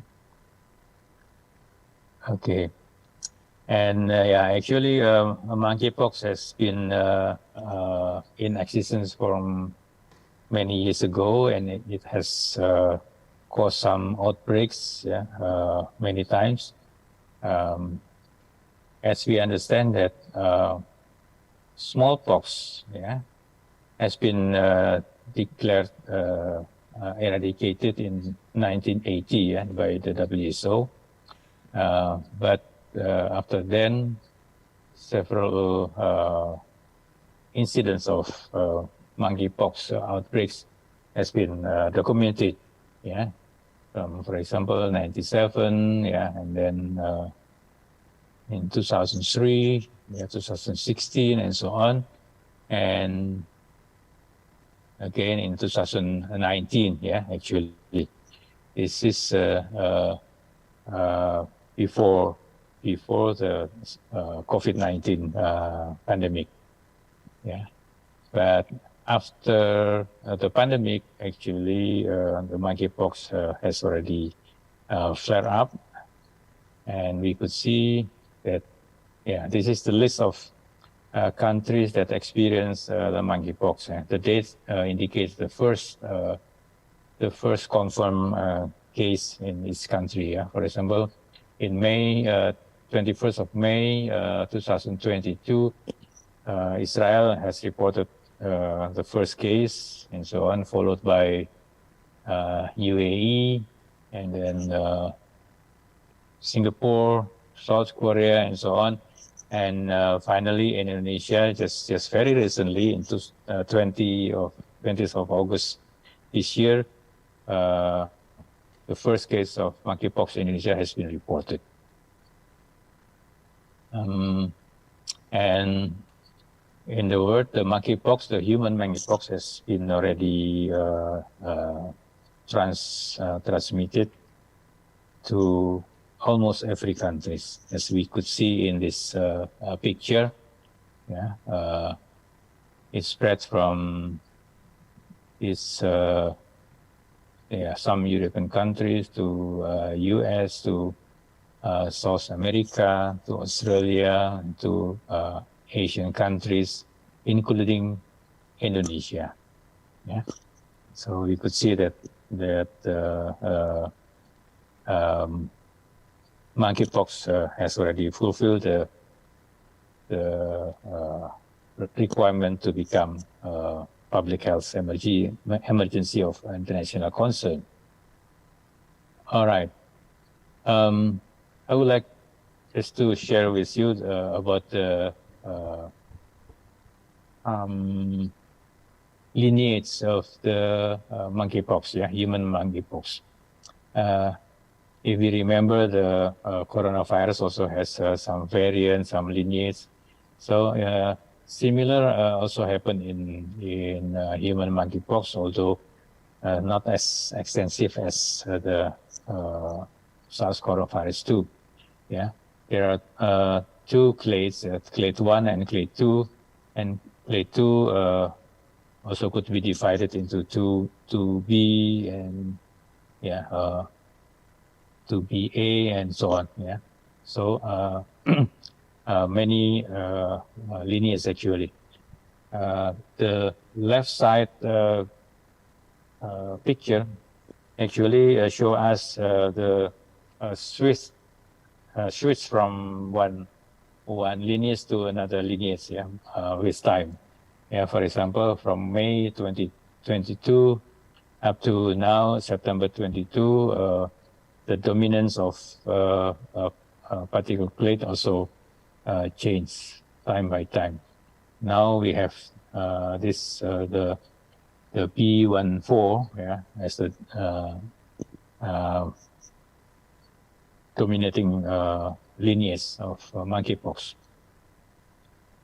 Okay, how about the vaccine for monkeypox?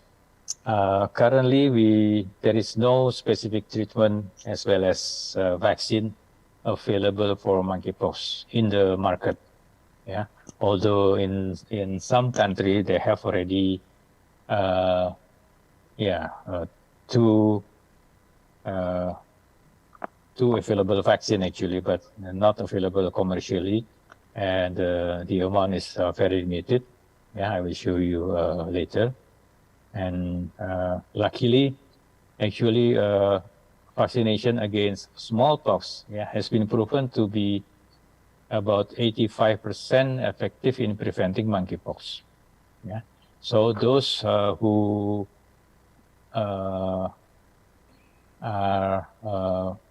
has been vaccinated, usually those born in before 1980, usually they have already been vaccinated, for smallpox.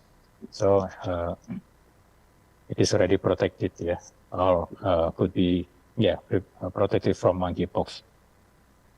So that's why many of the patient of monkeypox actually belongs to the lower age group, the younger groups.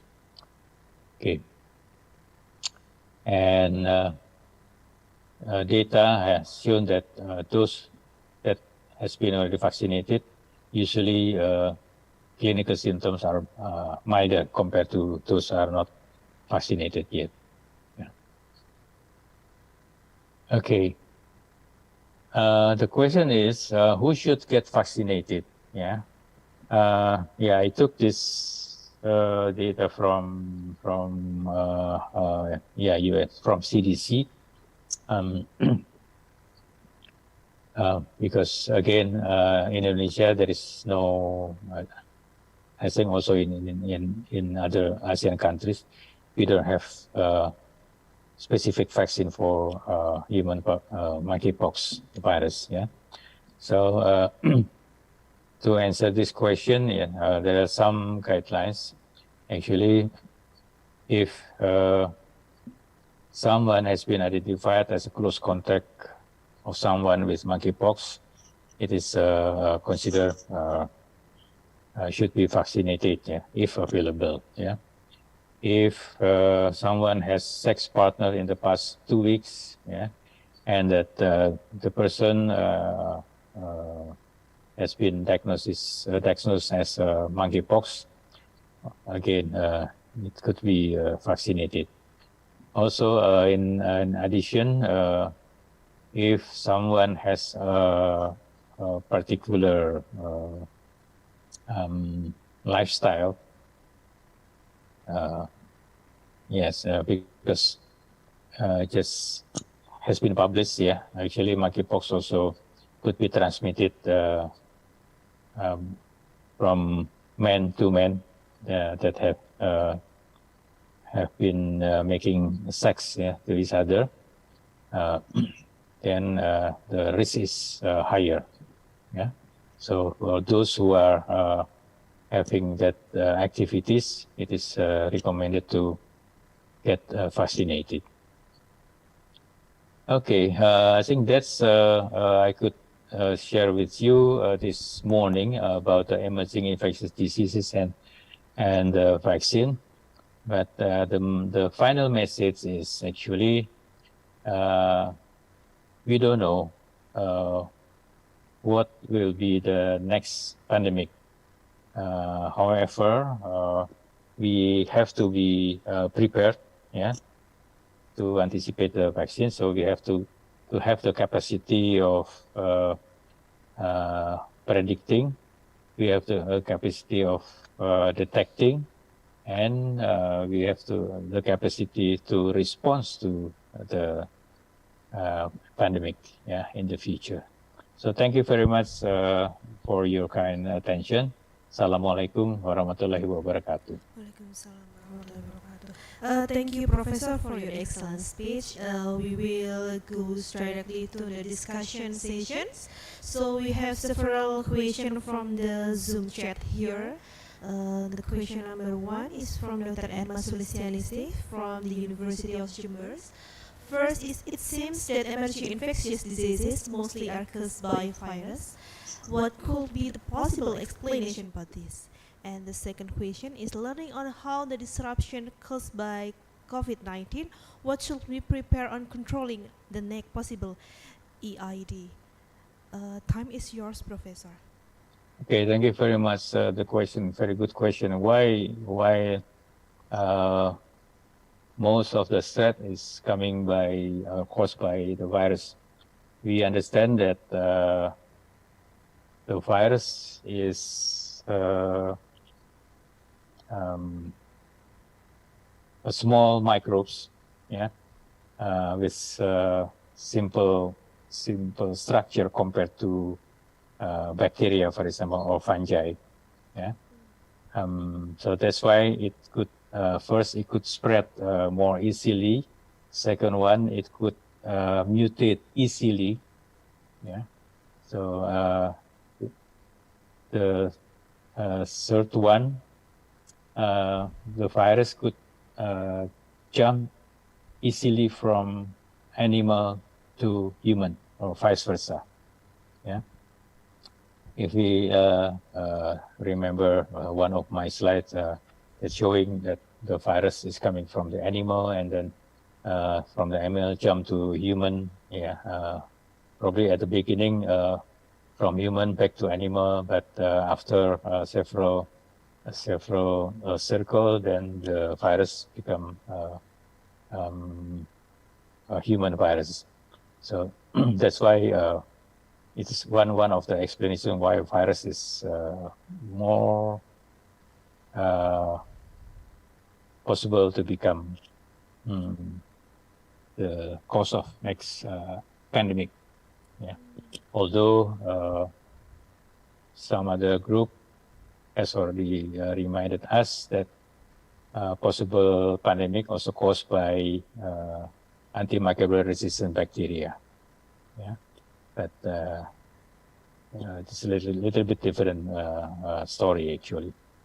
But if you look back to the timeline, yeah, even from the 1918 when we had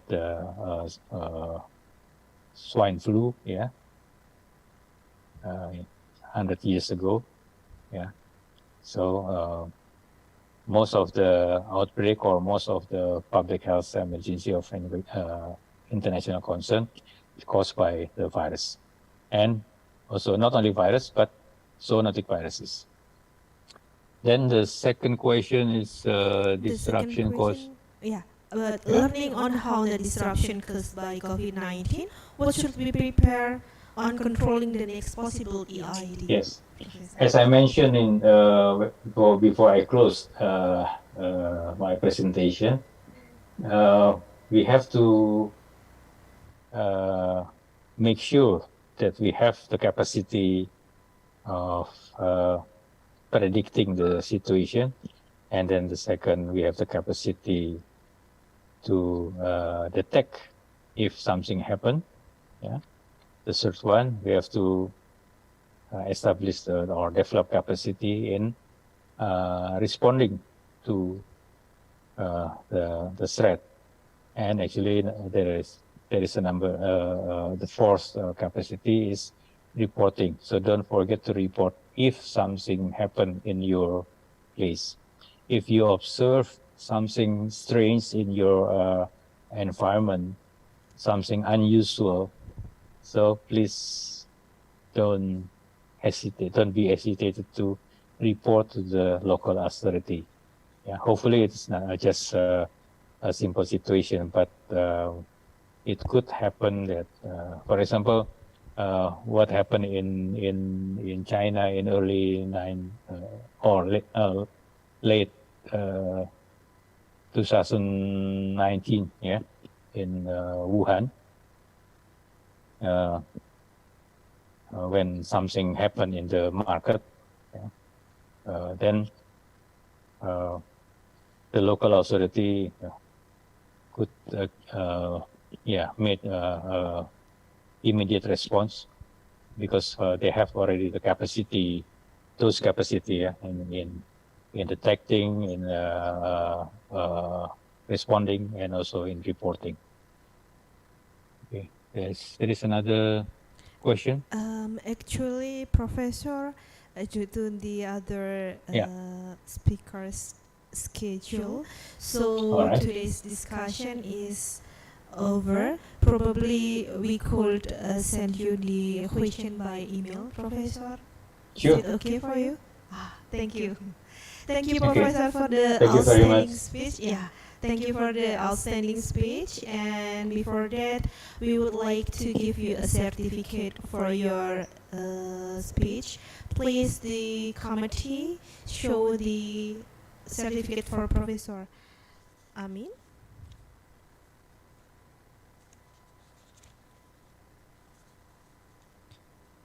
Okay, here the certificate for Professor Dr. Amin Subandrio Kusumo PhD SPMK consultant. I will take some documentation, and documentation start from 1, 2, and 3.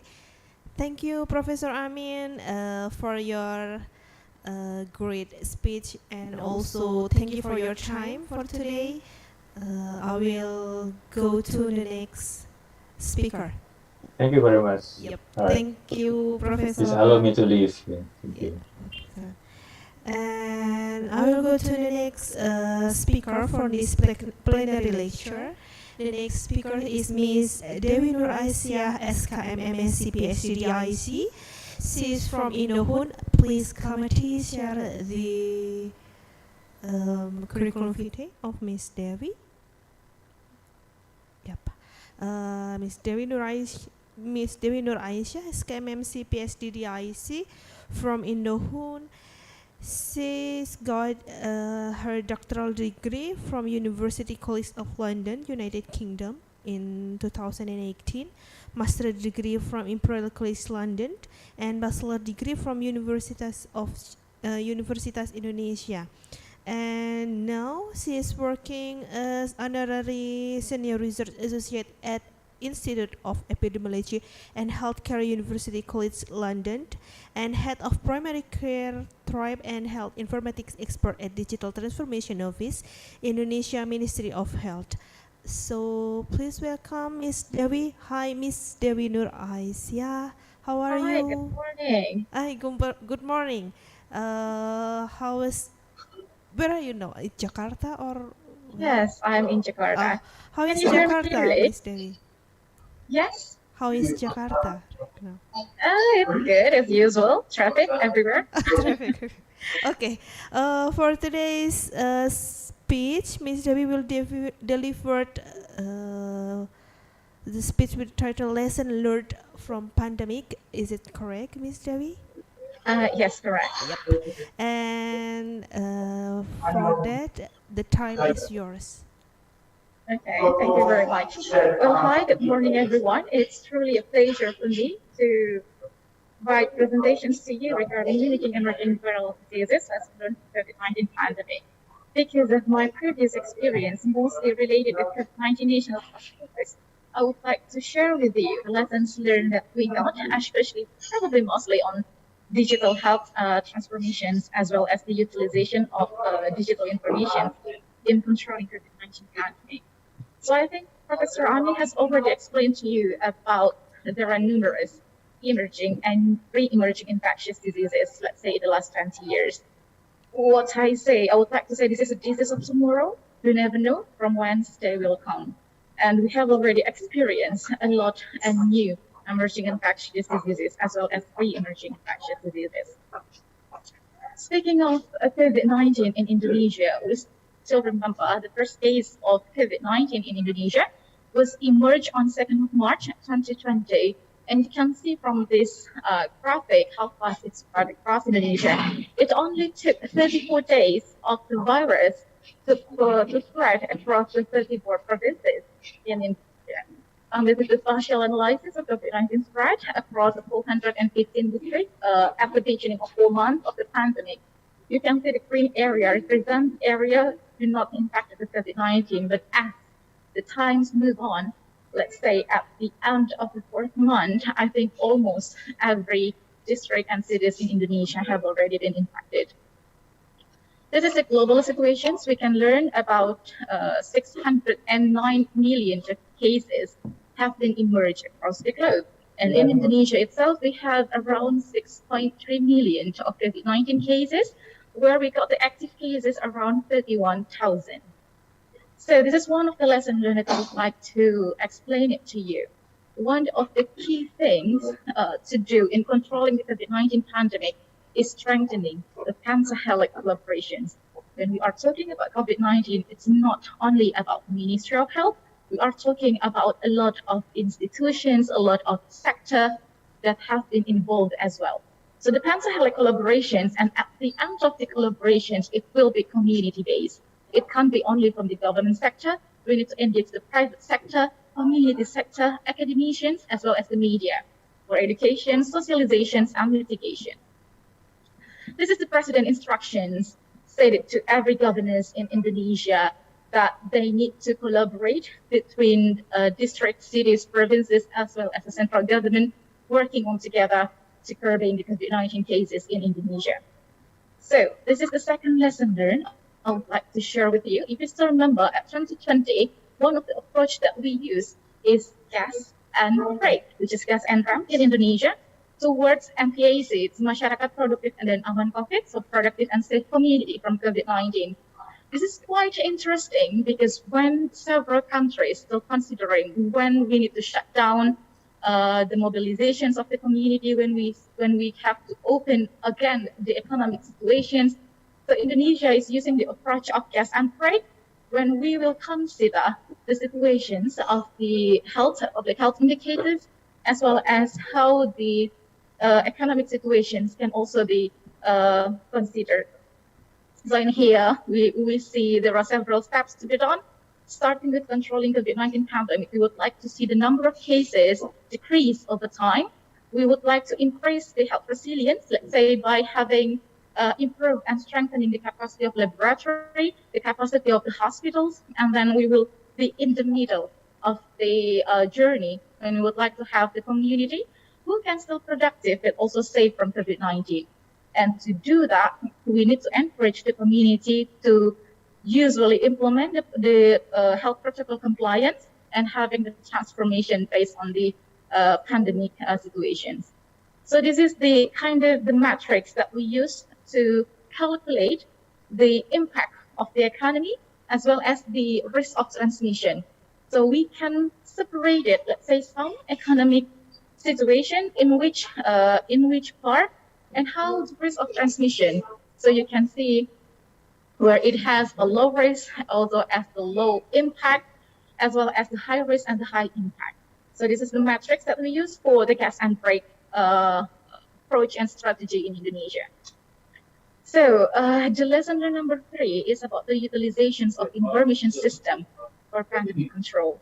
We know that without the data, we couldn't do anything. So data is a vital component in helping the government as well as the other sectors in battling the COVID-19 pandemic. Having a correct data, we can have a better understanding of the current situations as well as how the pandemic is evolving. So at the beginning of the pandemic, when we talk about surveillance system, the diagnostic testing, contact tracing, hospital bed information, it hasn't developed yet. So the pandemic, it also brings us some benefits. Let's say we learned a lot and we have so many lessons learned to strengthen our surveillance system, our contact tracing system, the hospital bed information. A lot of things in the beginning are still in the manual yet. Using the data management, we see in the beginning of the pandemic, there are a big gap between the central government and the local government data, and no integrated system were available. Information communications and technology was gradually developed. Telemedicine, let's say, it also gradually developed. So we see limited conditions of surveillance system and data management capabilities. And for the pandemic, Indonesia learned the importance to build an integrated information system for diseases, and we can use the similar system to coping with the next pandemic. So this is the needs of the robust data, as well as implementations of information, communications, and technology, especially from the public health perspective. From the data, we can get insight into preventive and promotive action. We can evaluate how the disease has spread across the country. We can build resilience of the people as well as build systems to cope with the virus. We can build the community awareness. We can limit the population's movement. We can set and health protocols and guidelines for every sector. We can allocate scarce resources. And most importantly, we can help the policymakers to respond more effectively. What we need? Robust data. So this is the major narrations about data integration has been conveyed by the President of Joko Widodo at 13th of April 2020. He said that every data related to COVID-19 needs to be integrated into COVID-19 National Task Force. Based on that, COVID-19 National Task Force developed an integrated information system. We call it Bersatu Lawan COVID, or BLC, when the system integrates data not only from the health sector, but also from non-health sector, including the data from the laboratory, the hospital, district health offices, emergency hospitals, and quarantine centers, micro PPKM, health protocol compliance, and so on. So it's kind of a big integration data system that connect every sectors that might be impact and related with COVID-19 control in Indonesia. For example, how the COVID-19 surveillance system produced at the BLC. We can see how the disease is evolving in every district and cities in Indonesia. We also can evaluate how the BOR, the bed occupancy rate at the hospitals, which hospitals in which district has already occupied more than 60% of the BOR. We need to help them. So we have this graphic moving in real time to help us and to help the policymakers to generate recommendations based on the current situations. We also produce a weekly data analysis that can be accessed by public through www.covid19.go.id. You can see how the COVID-19 situations in Indonesia as well as in each provinces. So the other digital health transformation also have been carried out at the Ministry of Health, so this is the digital technology ecosystem by the Ministry of Health in response to COVID-19 pandemic, starting with testing, treatment, vaccinations, and tracing. And now we can see the integrated system for testing, let's say with the NAR, we receive more than 200,000 samples registered every day, 1.5 new people users registered to the vaccine system every day, more than 8 million people actively using Peduli Lindungi each day. So we can see in here, many major improvement has also been done in order to improve the digital technology used in coping with COVID-19 pandemic. Let's say from the Peduli Lindungi, this is one of the apps that have been utilized for COVID-19 pandemic control, which the end users are the community. We have been using it for screening, for electronic health alert report, for COVID-19 testing. The result will be can be read in Peduli Lindungi, the vaccination status and certificate. We also can check the hospital bed availability. Let's say once we have, let's say, one of our family fell sick with COVID-19, we would like to know where are the hospitals with available beds for them. So we can check it using Peduli Lindungi, and we can see where hospital is available with the bed for COVID-19 patient. It also helps us for telemedicine, for digital tracing, as well as when we are infected with COVID-19, the medications will go to our house. We do not have to go to the primary health care. So that's the use of information system is pretty or very important in helping the policymakers producing regulations and policies to control the pandemic.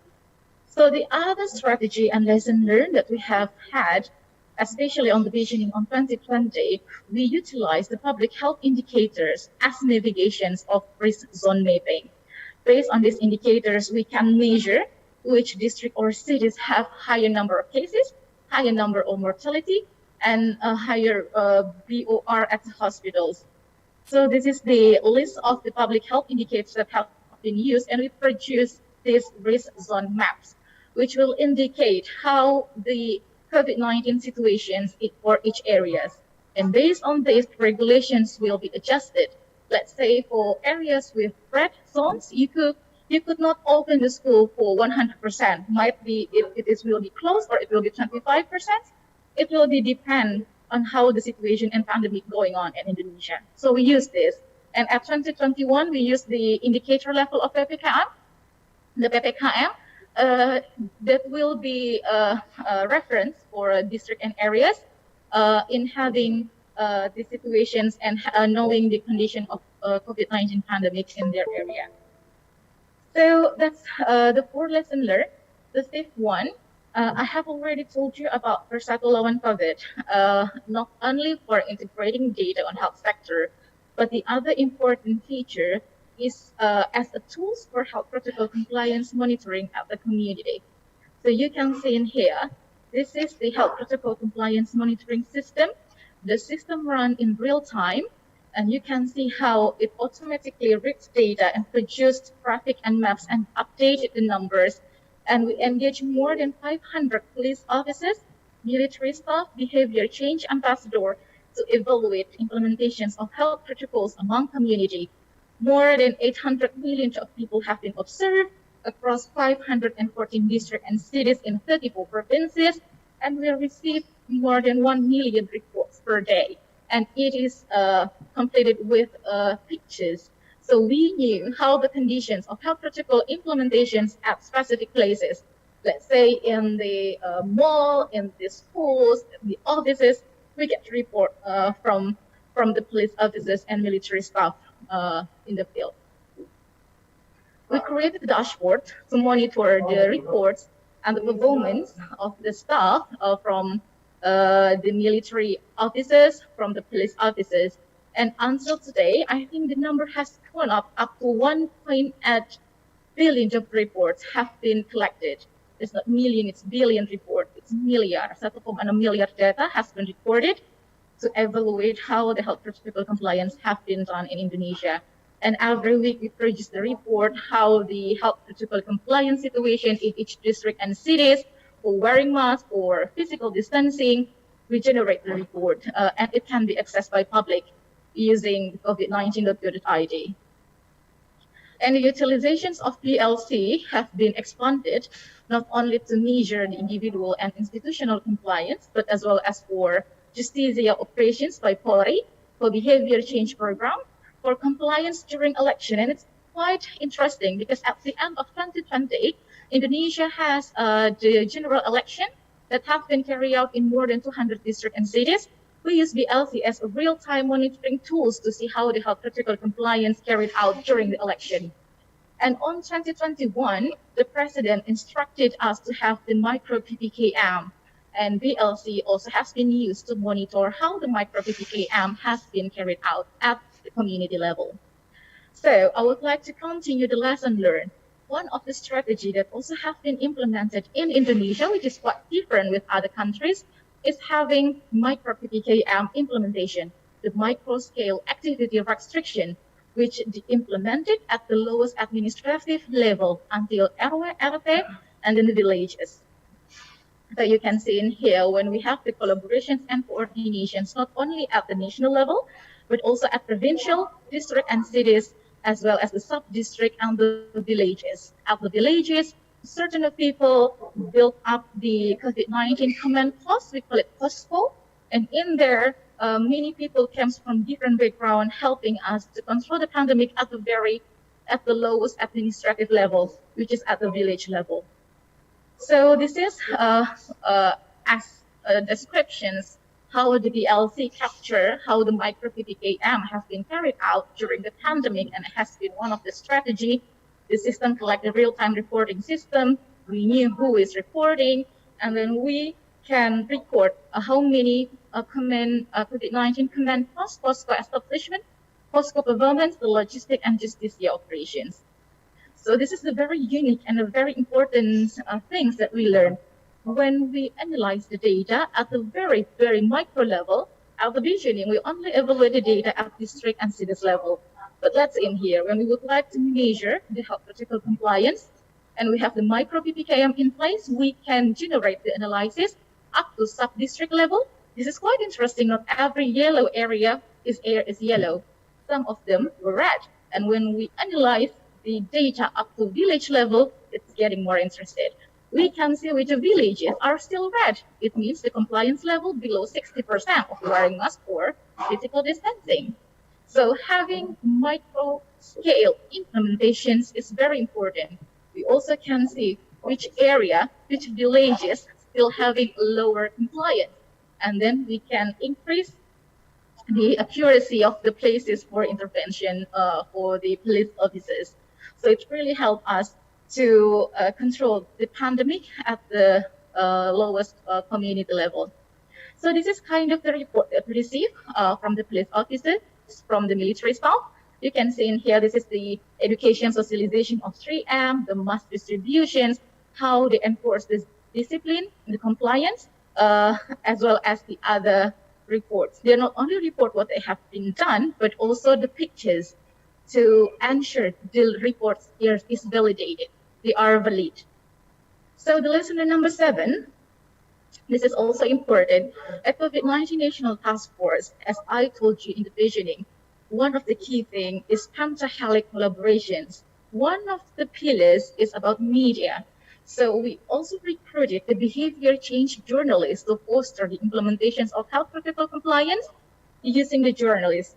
We have the journalist fellowship, the behavior change journalist fellowship, which recruited journalists more than 8,000 people. It's very big and it's quite big.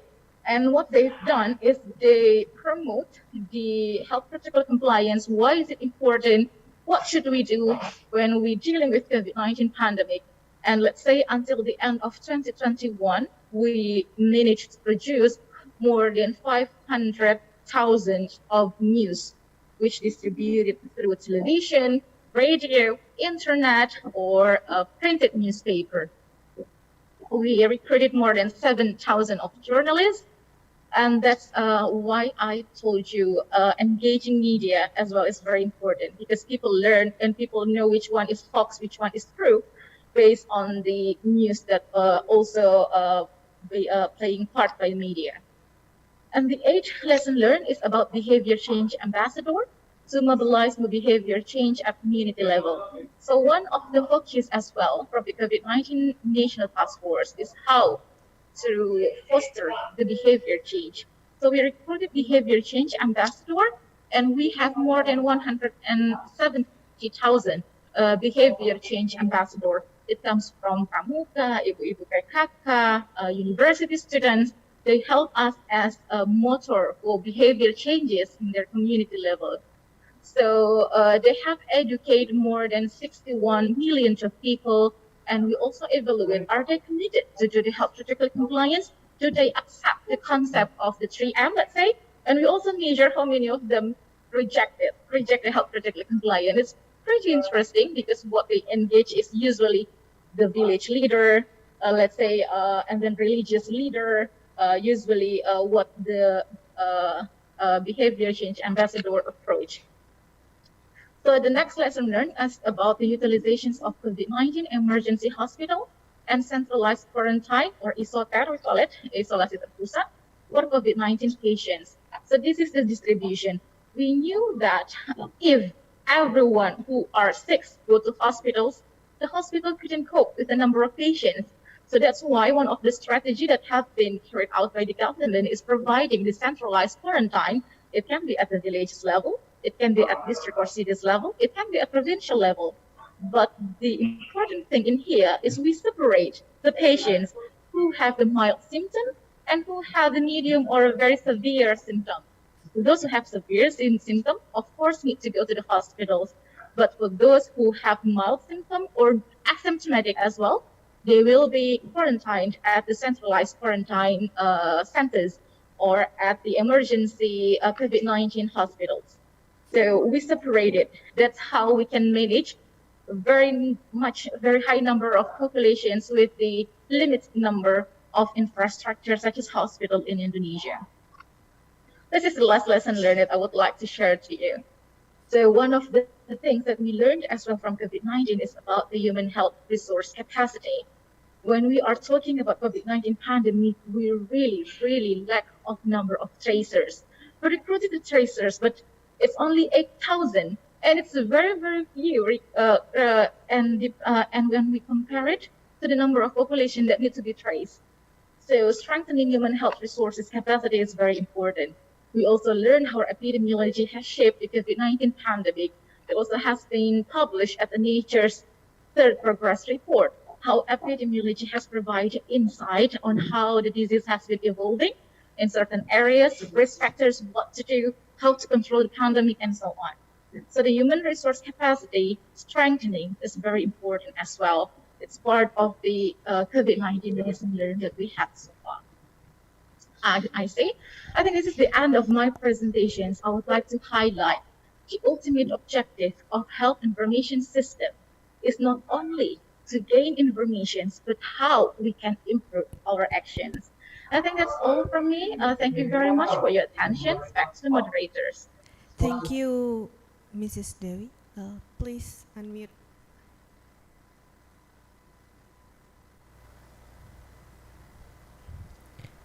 Please unmute my microphone.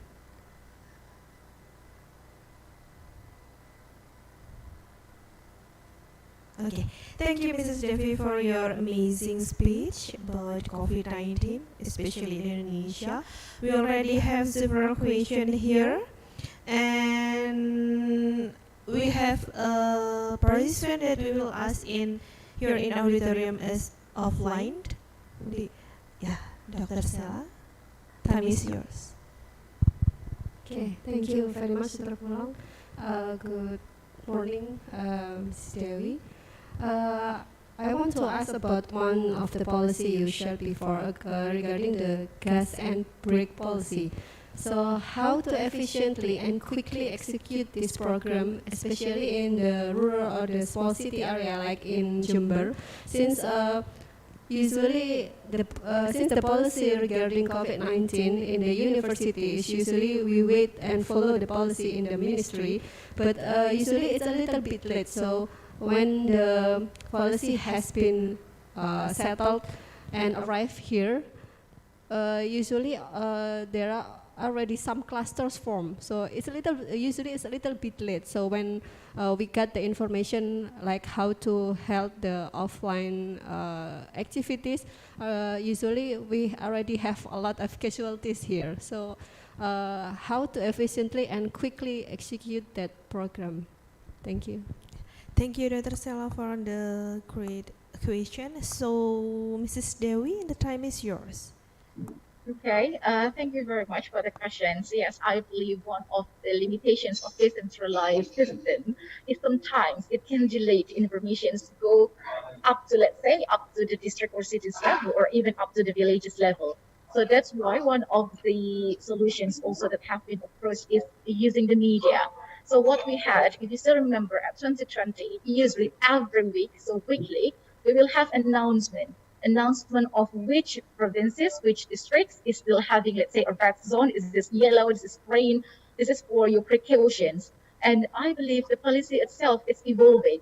So at the beginning of the pandemic, it is, I think it is a combination strategy. One of the measurement is about the public health indicators. We evaluate data. The data will be generated into the risk zone mapping. Based on the mapping, I think the next 1 or 2 months, the government already decided what kind of intervention. Let's say when you are in red zone, it means that the school need to be closure, or you couldn't have any activities, social activities You couldn't do arisan, you couldn't do any meetings with so many people, let's say. It will depend on the data generated by the weekly data that we had from the Ministry of Health. So one of the solution might be is having a weekly update, and it will socialized by the national media mainstream. Let's say from TV, and even the Ministry of Home Affairs, let's say from level of PPKM, they have updated the level of a PPKM level is weekly. But I do understand how the news or the update might be get delayed up to the district or cities level. But one of the situations that we have learned, let's say at the beginning of the pandemic, the report is weekly, and it's really show the emergency situations that need to be tackled together. So might be that is one of the things that can be that I can share with you for now. Thank you very much for the questions. Thank you, Mrs. Devi. And we have a question in the chat room from Dr. Erma Sulisianisti from Jember University. First question is, thank you for very lighting presentation. The impact program is very interesting. Is it already applied, and how effective is it in returning back the community situation after pandemic? And then the second question is, what will be the effective approach to control a pandemic for the untouchable technology communities such as farmers? Time is yours, Ms. Devi.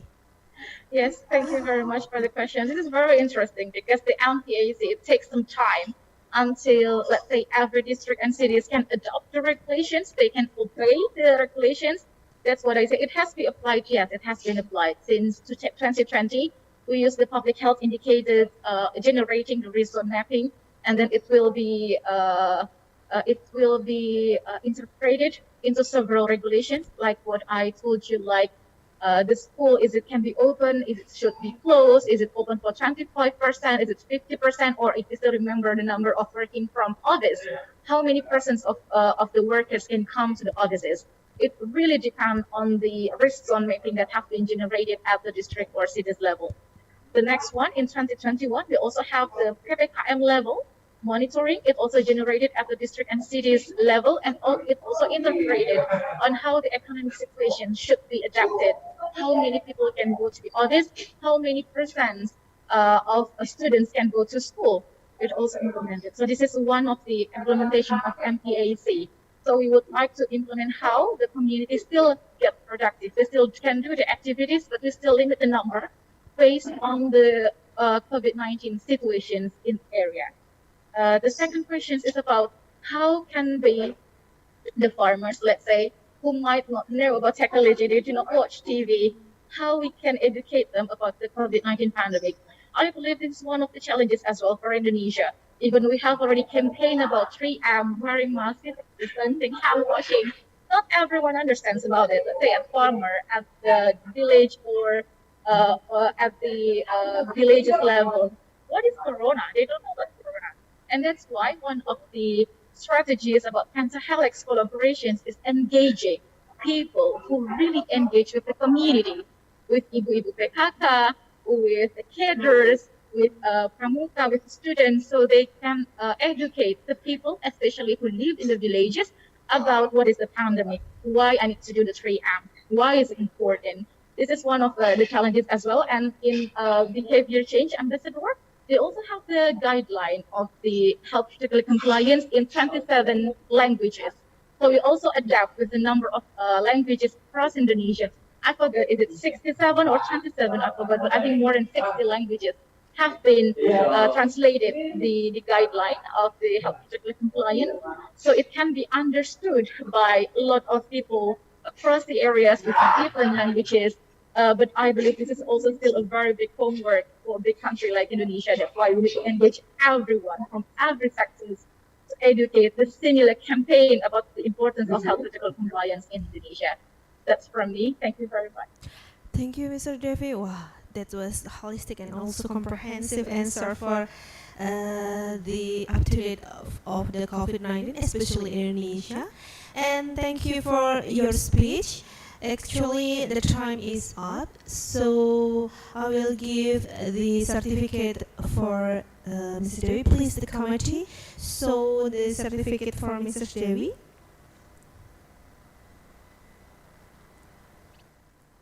So here the certificate for Mr. Dewi Nur Aisa, SKM, MSc, PhD, and DIC.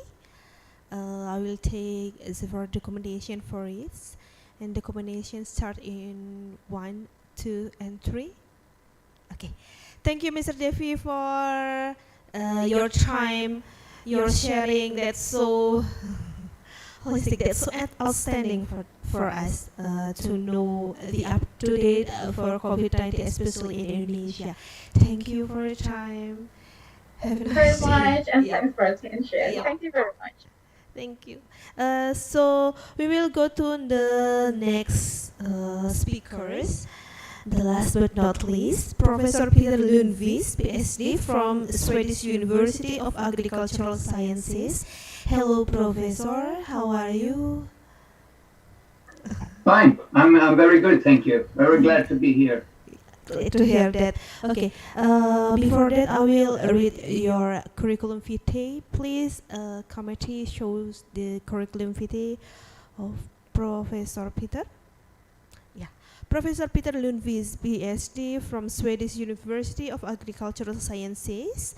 He graduated BSc of Work Science in Lund University and PhD in Farm Building Technology, Working Environment in Farm Buildings, results of studies in livestock buildings and greenhouses, Department of Farm Building, Swedish Universities of Agricultural Sciences, and Associate Professor in Work Sciences, LTH, in Lund University.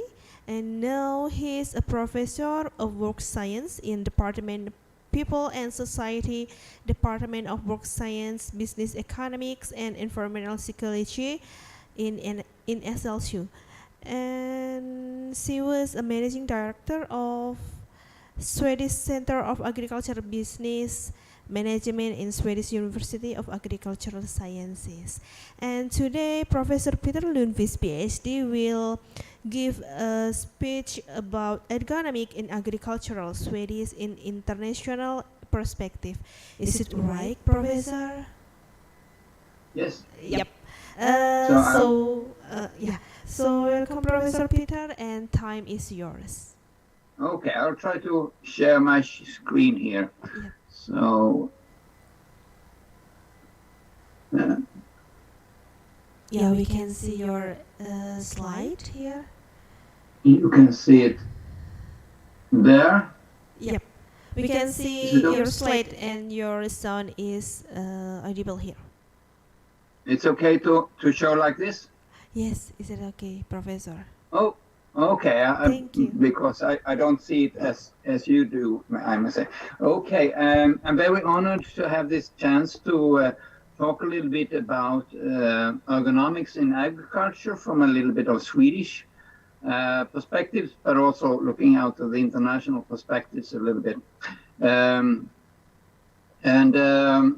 I also say that before I start, that I am very impressed by the program you have. It's very impressive. I wish we could have something like this in Sweden. We don't have so much with this kind of focus anymore in Sweden. It has less resources for working with the countryside, rural health and safety nowadays.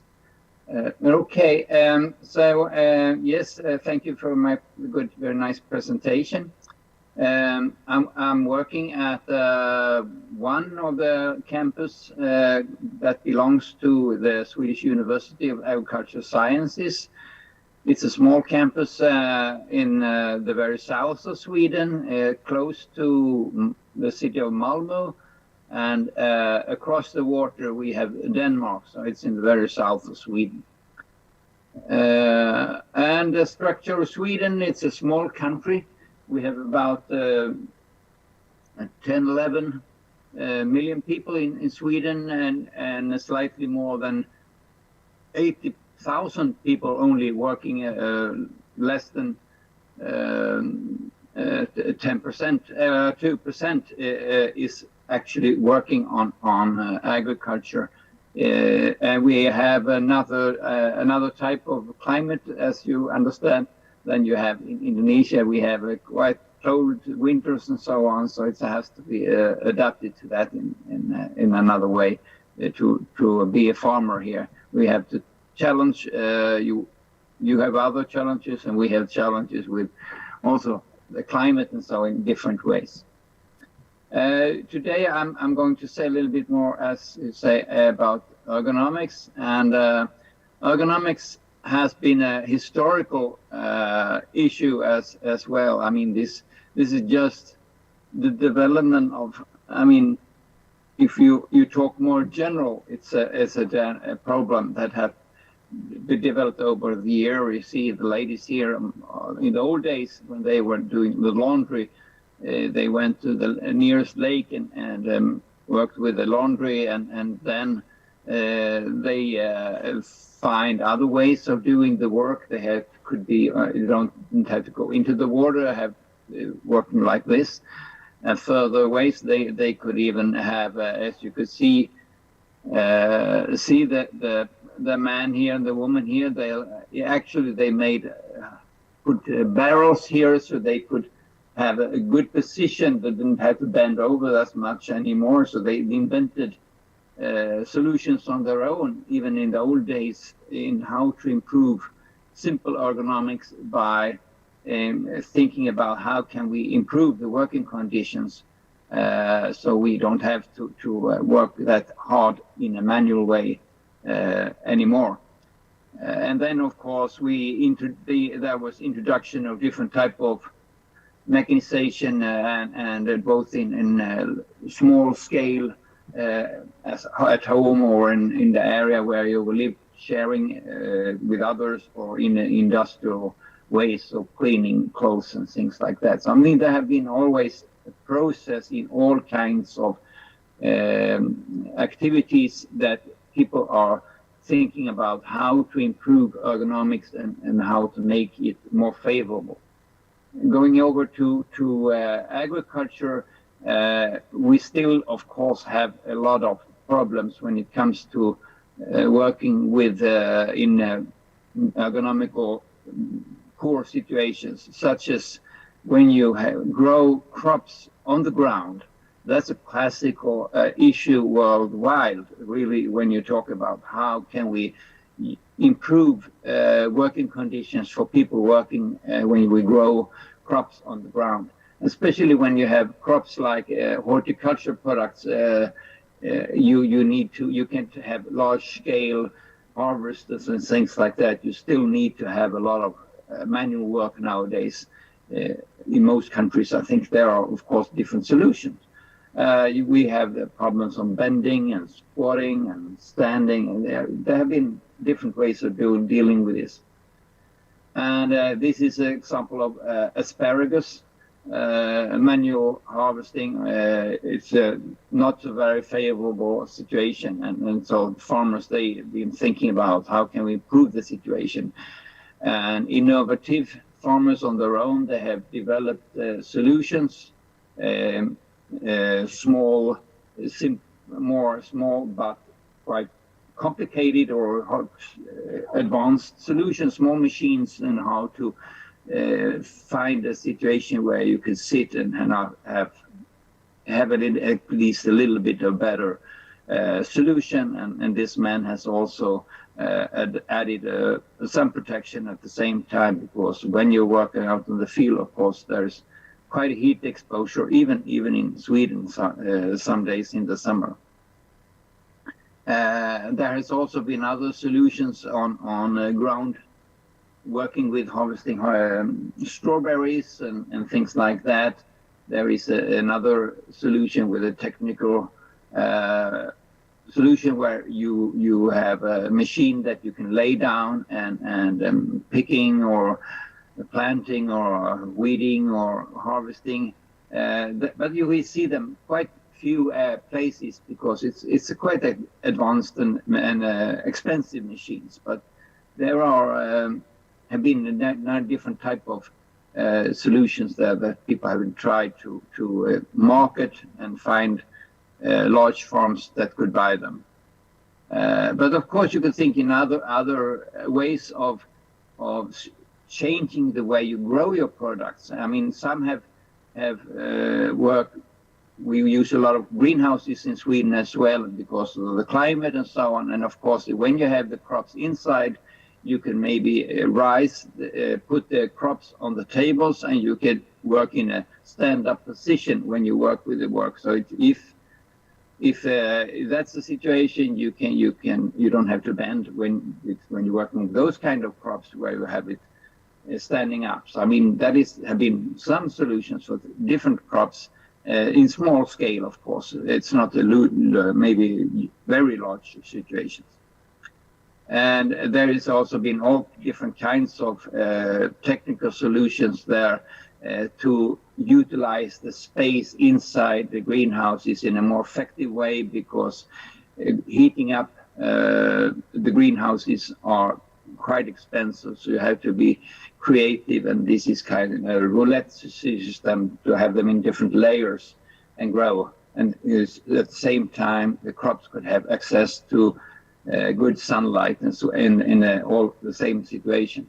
So that has been another type of development, and then of course around the globe there is a development of robotics that can utilize most kind of advanced technology to starting to do all kinds of tasks. You can have them like of course harvesting, or it could be planting, or taking care of seeds or weeds and so on.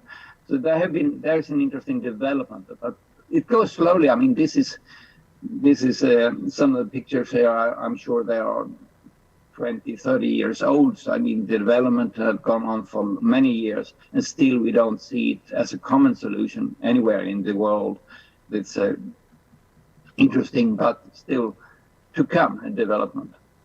Then you could think with my presentation, or some of my presentation here is about trying to show that the creativity that when you think outside the box, maybe you can find solution that could lower the problem of working in a less favorable situations when you're working with crops grown on the ground. Another thing, I mean, farmers, they have said, instead of picking the strawberries yourself, you could have let the consumers come out and pick the strawberries, and you just sit and you let the customers come and pick the strawberries, and you make it a tourist activity. I mean, if you have where you grow close to a city or something, you could have the customers to come there and do the picking. I mean, that's we also have that when it comes to many other crops in Sweden, where people from the cities, they think it's a very nice family activity to come out and pick a lot of strawberries or raspberries or whatever, depending on the season. So that's of course not a solution for large scale situations, but also, I mean, that's a way of doing it. And this is, I guess, an old picture of when you have also people come out and pick in the wine industry. Of course, then you have a lot of activities you can use in different ways, but maybe not in you have to think about where can we have in our process of working with our crops, when it comes to the places where we handle them in the sheds and so on. We can have all kind of lifting aids and things like that. We have to think the whole chain of where we work with the products.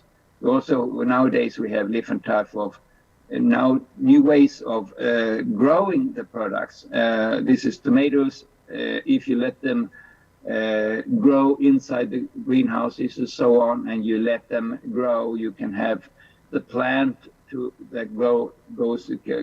It's a long plant. I mean, it's a number of meters long. You can let the plant grow in a way where you have a favorable working position because of the growing techniques.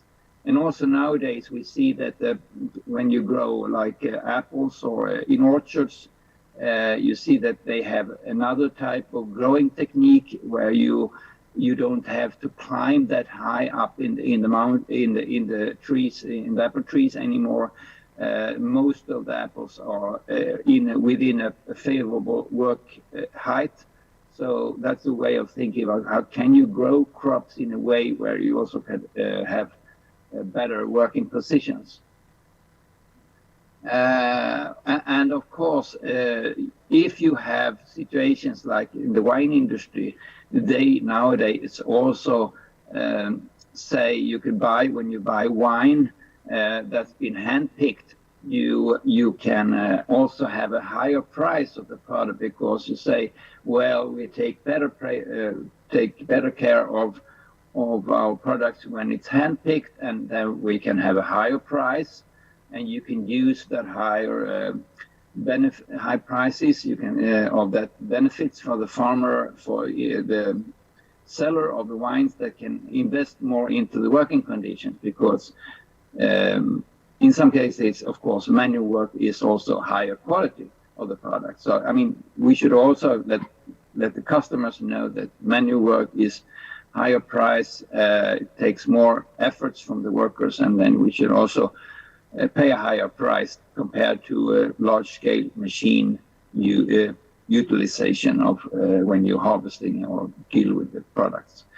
And of course, you can think about what can you do for your workers when it comes to ergonomics. And this is just illustrations from the construction industry, where they have really good programs on how to strengthen the health of the workers in the industry with different type of exercise programs, and they get have an ability to train their muscles or build up the way they start up in the morning by warming up. I mean, to get the muscles in a good shape, or also get good information about the best positions to work in and so on. So I mean, that is one way to support the individual health of the workers in a workplace. And then of course you could think about, if you have another type of setting where you have different tasks to work with, you could use the ability to let the workers also have a rotation. When you grow things in agriculture, you don't have the same type of crop in the same field for many years. In Sweden, we change the crops from one year to another because of to prevent the diseases and things like that among the crops. But if you think about applying work rotation, I mean, you can maybe do it in the same day, that you don't do negative work positions all day, but if you make different type of jobs during the day, maybe you don't have to have the same exposure for negative working positions. So, but that of course is not possible in all kinds of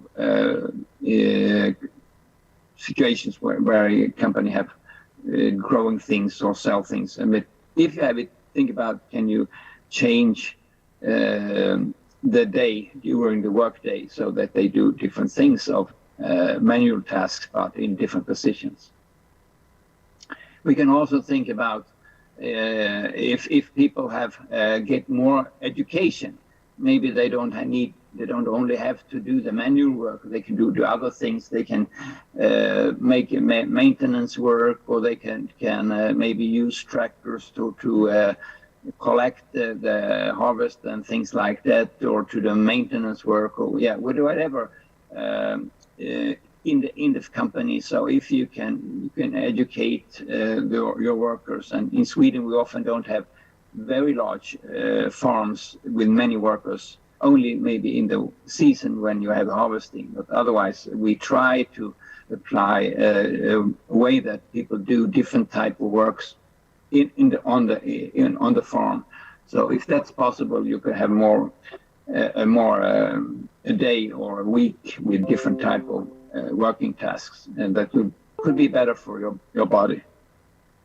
We also think about maybe if you have a good management, it's very important. I often say that the boss is the most important aspect when it comes to health and safety. If you have a good boss that understands and wants to improve working conditions, you can often find different ways of improving working conditions. And we see also that often in Sweden, we see that female managers, they often are very, have another feeling or another sense of taking good care of their workers compared to old style male bosses or managers. So maybe that will be a change over time when we become younger generations as well. Education and working methods. I mean, that's important that people have the knowledge about how to work in good working positions. And if we educate our workers and give them more knowledge and also how to work and to be using working methods, we can have a improved situation over time, of course. We also see that we have had a program on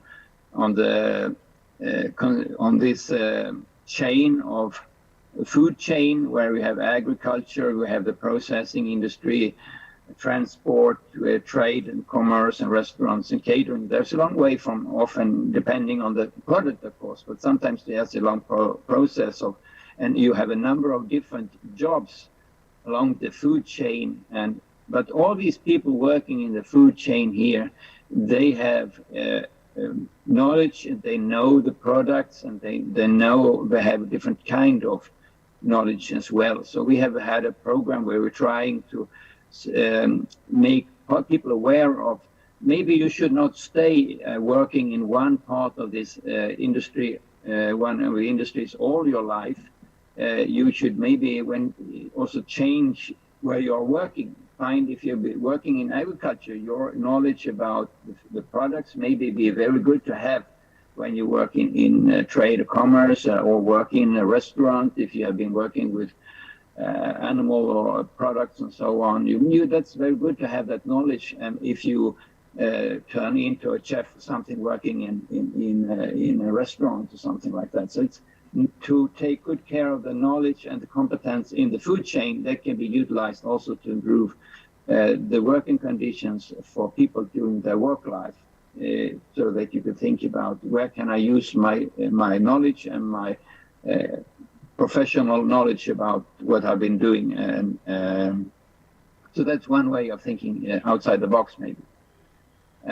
Or maybe, of course, we have to, if we can't find solutions, we maybe need to think about giving the personal protection into proof. That's one way of doing it. Or also, we should also see there, of course, is comparing to other types of industries, we should think about, there is a lot of benefits working in outside with crops and things like that, because we also use in Sweden, there is a way of taking rehabilitation aspects of people burned out. They have been mentally problems and so on. They have we have this horticultural therapy and things like that. So of course, if we see the benefits in our industry, so there are a lot of very nice things about working in this industry compared to other industries. So that's good to start also to think about.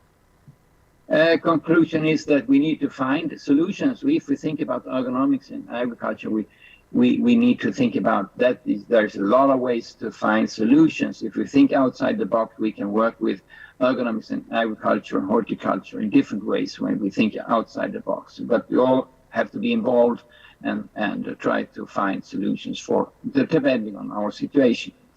In order to find solution. This is a moose in Sweden. It's not so often we use it as it's a wild animal, of course, but they're quite big, and people like to see them in the forest. This is ergonomical way of, if you have these long legs, it would be easier to milk a cow, but a cow won't have these long legs. This is a way some during the years here, we have been applying a lot of different ways of collecting data for our advanced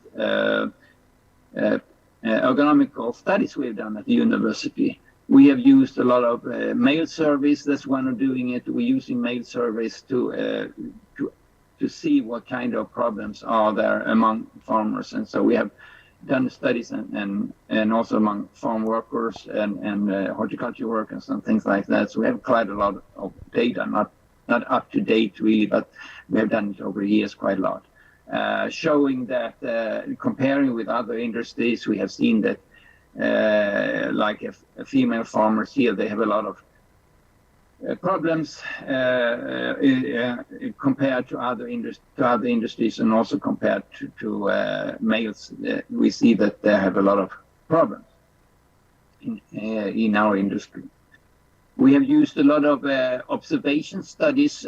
Sometimes it's not that easy to make large-scale studies in this kind of environment. So we have worked with different type of observation studies. We use this Finnish OVAS method and others. There is a number of different observation studies that's quite useful. We have shown that, of course, in different ways of organizing the work, like milking cows is, we can see that in the old-fashioned, that's not that often anymore, extension barn. A lot of the postures are quite negative for the body, but when you have more advanced parlor milking, they're still problematic and load on the joints and so on that are unfavorable. So it's there's still no perfect way of doing the work, I guess. So we also have done more advanced studies. We worked our physiotherapists. She worked together with at others at the medical university, and found out that there is a special type of entrapment injury that it could be quite problematic among female milkers, and that you need to have a surgery to open up here and improve the situation. I'm not an expert in this area, but that has been good for those female milkers that had these kind of problems to have surgery to improve the situation. We also used a different type of personal that put on different type of measurements that looking at the positions in different type of wrist angles, and also how people are working using electromyography and other type of measurements. We have used, of course, video analysis, trying to look at details in the milking parlors and so on, in trying to find optimal design of these parlors and what kind of measurements could we use, and also trying to really find out and also comparing with when we have made different changes in the parlor when it comes to higher level, raising it up or lowering or coming closer to the cow, or different ways of trying to find optimal solutions. Or like this combined video and exposure analysis. Biomechanics, we have also been calculating on different loads here, and when we change the load of the milking machines and things like that, what effect could that have? So we have been working with this. There is a Swedish manufacturer in milking machines, so we have worked closely over the years to find different improvements. And also this is a way of measure pressure in the hand if you want to see how to get the best way of holding your cluster when you're doing the milking. And nowadays we see another the type of a development where you use exoskeletons. I was at a conference in Denmark some weeks ago, and there was a number of presentations and also demonstrations on how to use those kind of exoskeletons that can reduce the load on the body when you do these kind of different manual work operations. So that's an interesting development, still quite expensive, but it's being used and evaluated in many different ways. And there is a link to a reference to one of the studies that have been done quite lately. So, I mean, we need to continue to do this kind of research and think. I mean, there are different ways of doing. You can do these kind of innovative solutions that I was showing in the beginning here. That, I mean, you have to use your creativity, and you can do quite a lot of things to reduce the load on the body for people working in this industry. But you could also need research, maybe if you want to make more advanced solutions when it comes to finding out different type of workplaces. So we need to think in different ways and find different type of collaborations or solutions. And I also want to here in the end here make some to show that there are other, if you among you listening to this, if you have interest in ergonomics, maybe not all of you are aware of, there is the International Ergonomics Association, and there is a special technical committee when it comes to agriculture. So that is one way of trying to do things together when it comes to ergonomics. There was a lack of engagement in this group before, so I now support it in a way to trying to find more people to want to be involved in this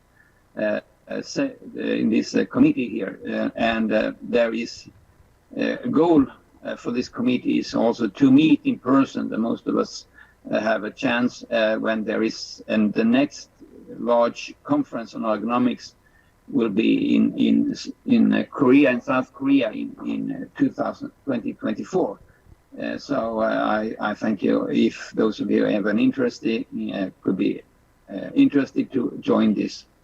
But also we'll try to have more online activities starting up later this year. If you have an interest, you can as I said, try to log into the International Ergonomics Association, and you find information about agriculture there. So that's one, if you have an interest in this area. Maybe not all of you also aware of, there are a lot of interesting information material that gives you good ideas on how to prevent or create solutions when it comes to ergonomics in agriculture. And this is a classical publication by ILO about Chengli New and Kogi that I have also with the link you can download and see. There is a lot of very practical, good material that I want to support and also spread, that you could spread out and use as an innovative tool. If you want to take share of what's going on in Europe, there have been an overview of the future of agriculture and occupational health and safety quite recently been published, and it's quite interesting if you want to read about what is the overall situation in agriculture in Europe and what are the challenges we see in Europe when it comes to access to workers, good workers, or education, or climate change, or different type of ergonomics or injuries and things like that. It's an interesting report you can also read about if you have an interest.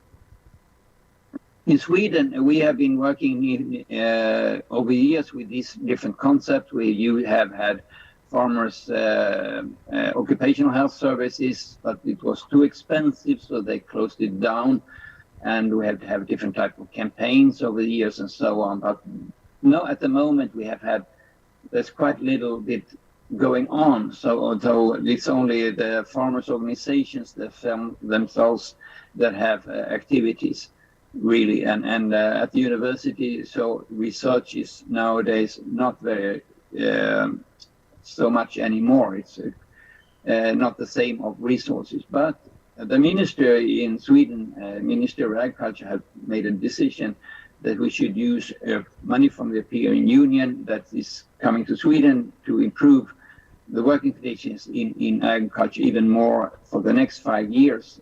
And it will be a focus on injury prevention and mental health.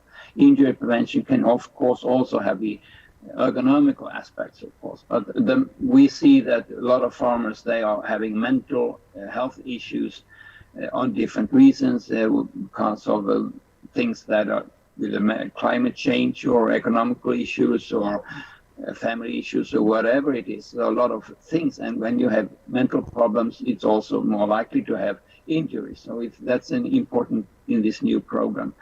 And also looking at the situation where farmers work alone, that's also a risky situation. And so we think about this new program will have a mix of measures, and we will also use more of the the general farm advisors. They need to be educated in how to give good advice to farm workers about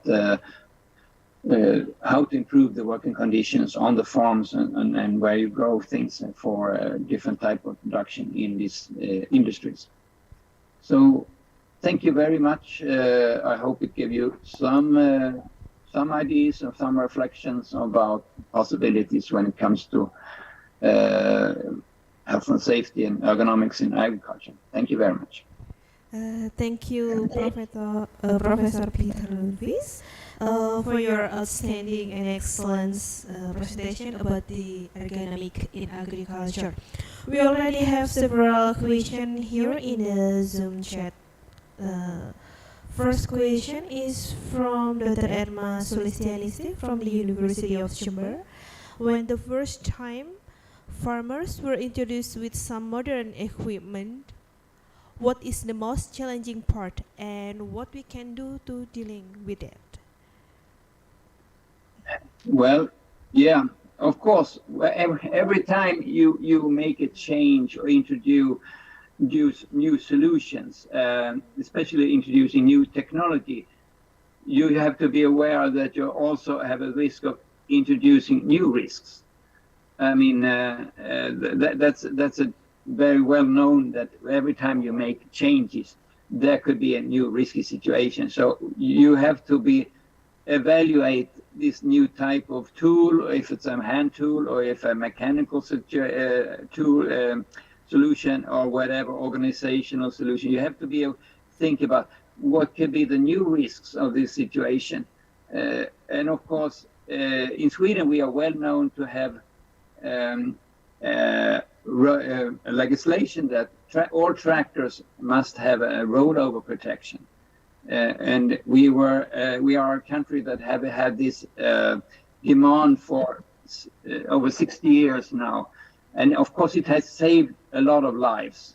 But at the same time, there have been a few cases where people also have had an injury if they have been not using a seatbelt and fallen out of the tractor at the same time as they have a rollover. You could be crashed between the ground and the rollover protection. I mean, so the rollover protection in itself can, in a few cases, be a danger in itself. But still, you have to always compare the improvements with the new risks you're introducing. So I guess that's a general solution answer for me. But every time you introduce a new solution, be aware of what new risks could you be introducing at the same time.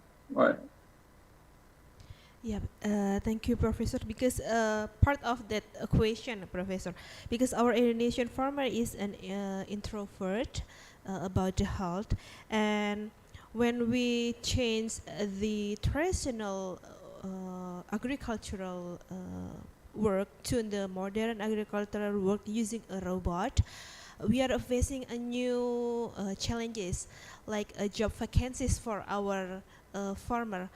How you deal with that in Sweden? actually. Yeah, yes, that's true, and we've seen. I mean, if you think about that, the manufacturers of new technology, and especially when it comes to robotics, the manufacturers, they have to be aware. You have to have people with knowledge in health and safety in development process. So you build in solutions that are safe, and you should be, I mean, thinking about what mistakes.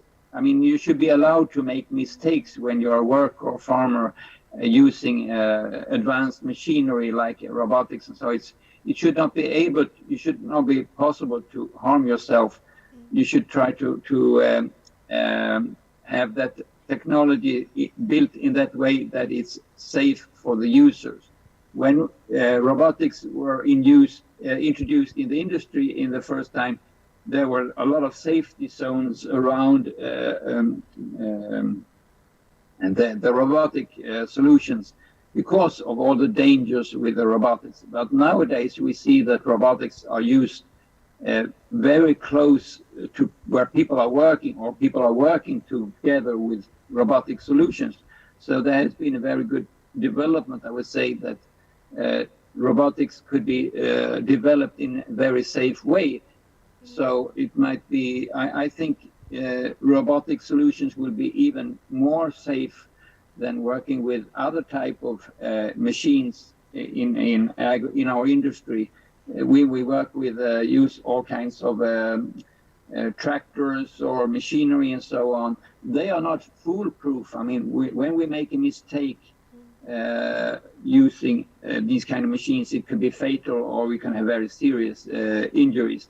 We have not seen any very few serious injuries when people are working with robotics, and often you don't need to be close to them. I think the problematic situation is maybe when you make repair work or anything, the machine fails.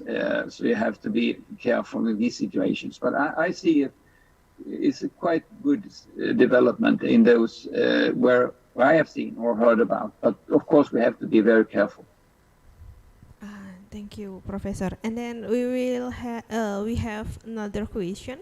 The second question from Dr. Erma Sulistianingsih is, the issue of new modern ergonomic technology in farming is maintenance and the price. What is your opinion about it, especially in Indonesia? Thank you. Yes, I understand, and of course that's also a problem, and we see it also in our country like Sweden. I mean, like maintenance. We have, I mean, nowadays we have a lot of farms with, they are depending on these robotic milking systems, and if you have problems with it, it closes down, it doesn't work. You have to be able to have maintenance from experts coming in as soon as possible. So that's a challenge, to have access to competence to coming out and fix the problems. I think that's essential. If you're introducing robotics or these kind of advanced system, and there is no backup system, if you still have an old way of milking your cows, you can maybe handle your cows in that old system as at the same time. If the modern robotic breaks down, maybe if you don't have it, it's very serious.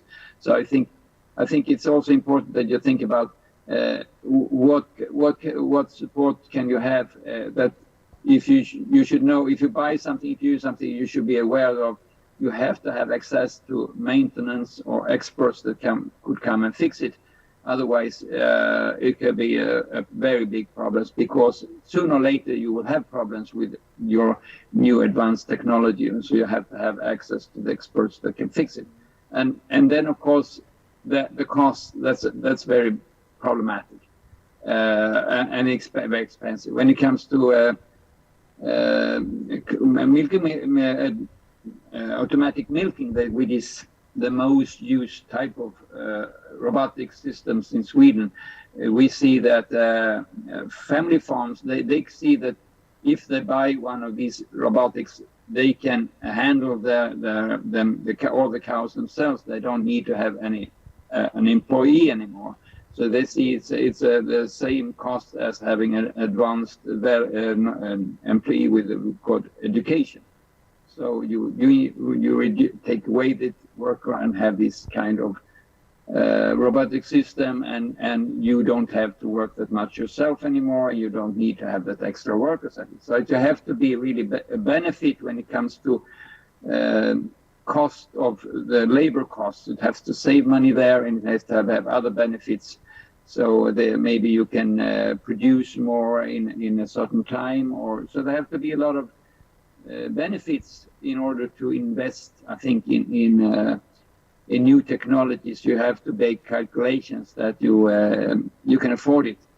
Otherwise, we have to wait till the development goes, that it gets cheaper and cheaper over time. So it's a problematic in this period of time when it's still very expensive in certain part of our industries.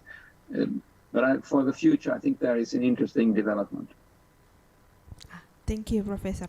And then the last questions from Dr. Adelia Handoko from the University of Jember. In your presentation, one of the way to handling is improve health and occupational health service.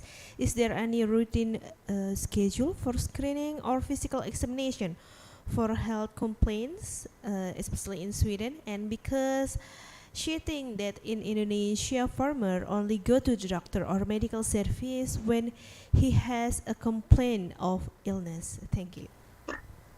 Yeah, thank you for a very relevant and good question. I see also that I've been working many years in this industry, and we used to have a well-known occupational health service with special health centers for farmers, with access to nurses and doctors and technical advisors and physiotherapists, and that was really good time. But it only lasted for 10-15 years in the 80s and 90s. Then when we joined the European Union, due to regulations and agreements in that, the government said we cannot any longer support the system, and the system was, of course, too expensive for the farmers' organization, the farmers themselves, to pay for. So that is gone. So what we have is normal health, regional health centers, and they are not experts when it comes to agriculture and horticulture. Of course, in areas where we have a lot of farmers, they know more about agriculture. But if you don't have a personal agreement with your local health center that you want to have a regular health checkup, you won't get any kind of call from the health center say that it's time for you to get your annual health checkup and so on. And I agree. There's also the Swedish farmers. They are really they don't really go and seek medical care until they have an issue or problem, and maybe then it's already too late. I mean, it may be already have problems with your lungs, or you have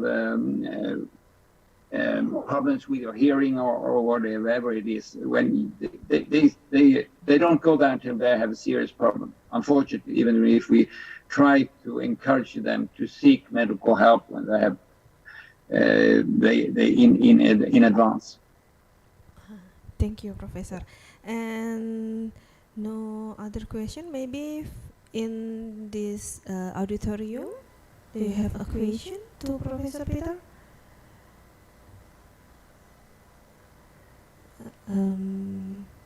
No. If no, I will close the plenary lecture.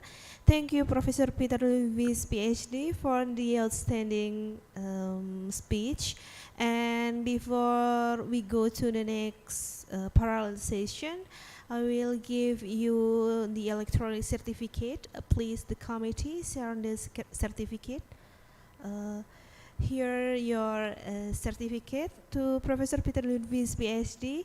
I will do the documentation for 3, 2, 1, and thank you, Professor, for the great time. Thank you for your time.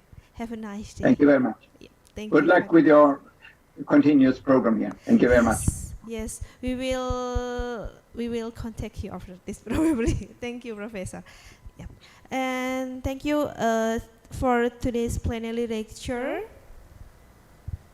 For today's plenary lecture and the conference, I will give back to the Master of Ceremony. Thank you.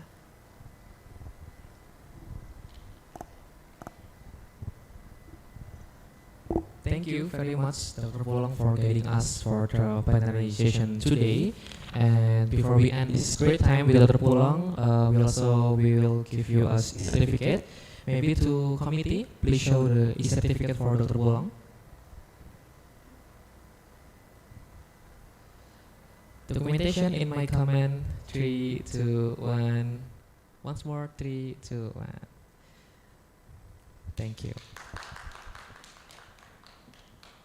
Once more, thank you to our speaker, Professor Chihaya Koryama, Fatima Tesoro, Dr. Amin Subandrio, Dewi Nur Aisyah, also Professor Peter Lundqvist for sharing with us today. I also thank to Dr. Pulang for guiding us today's panel lecture session very well.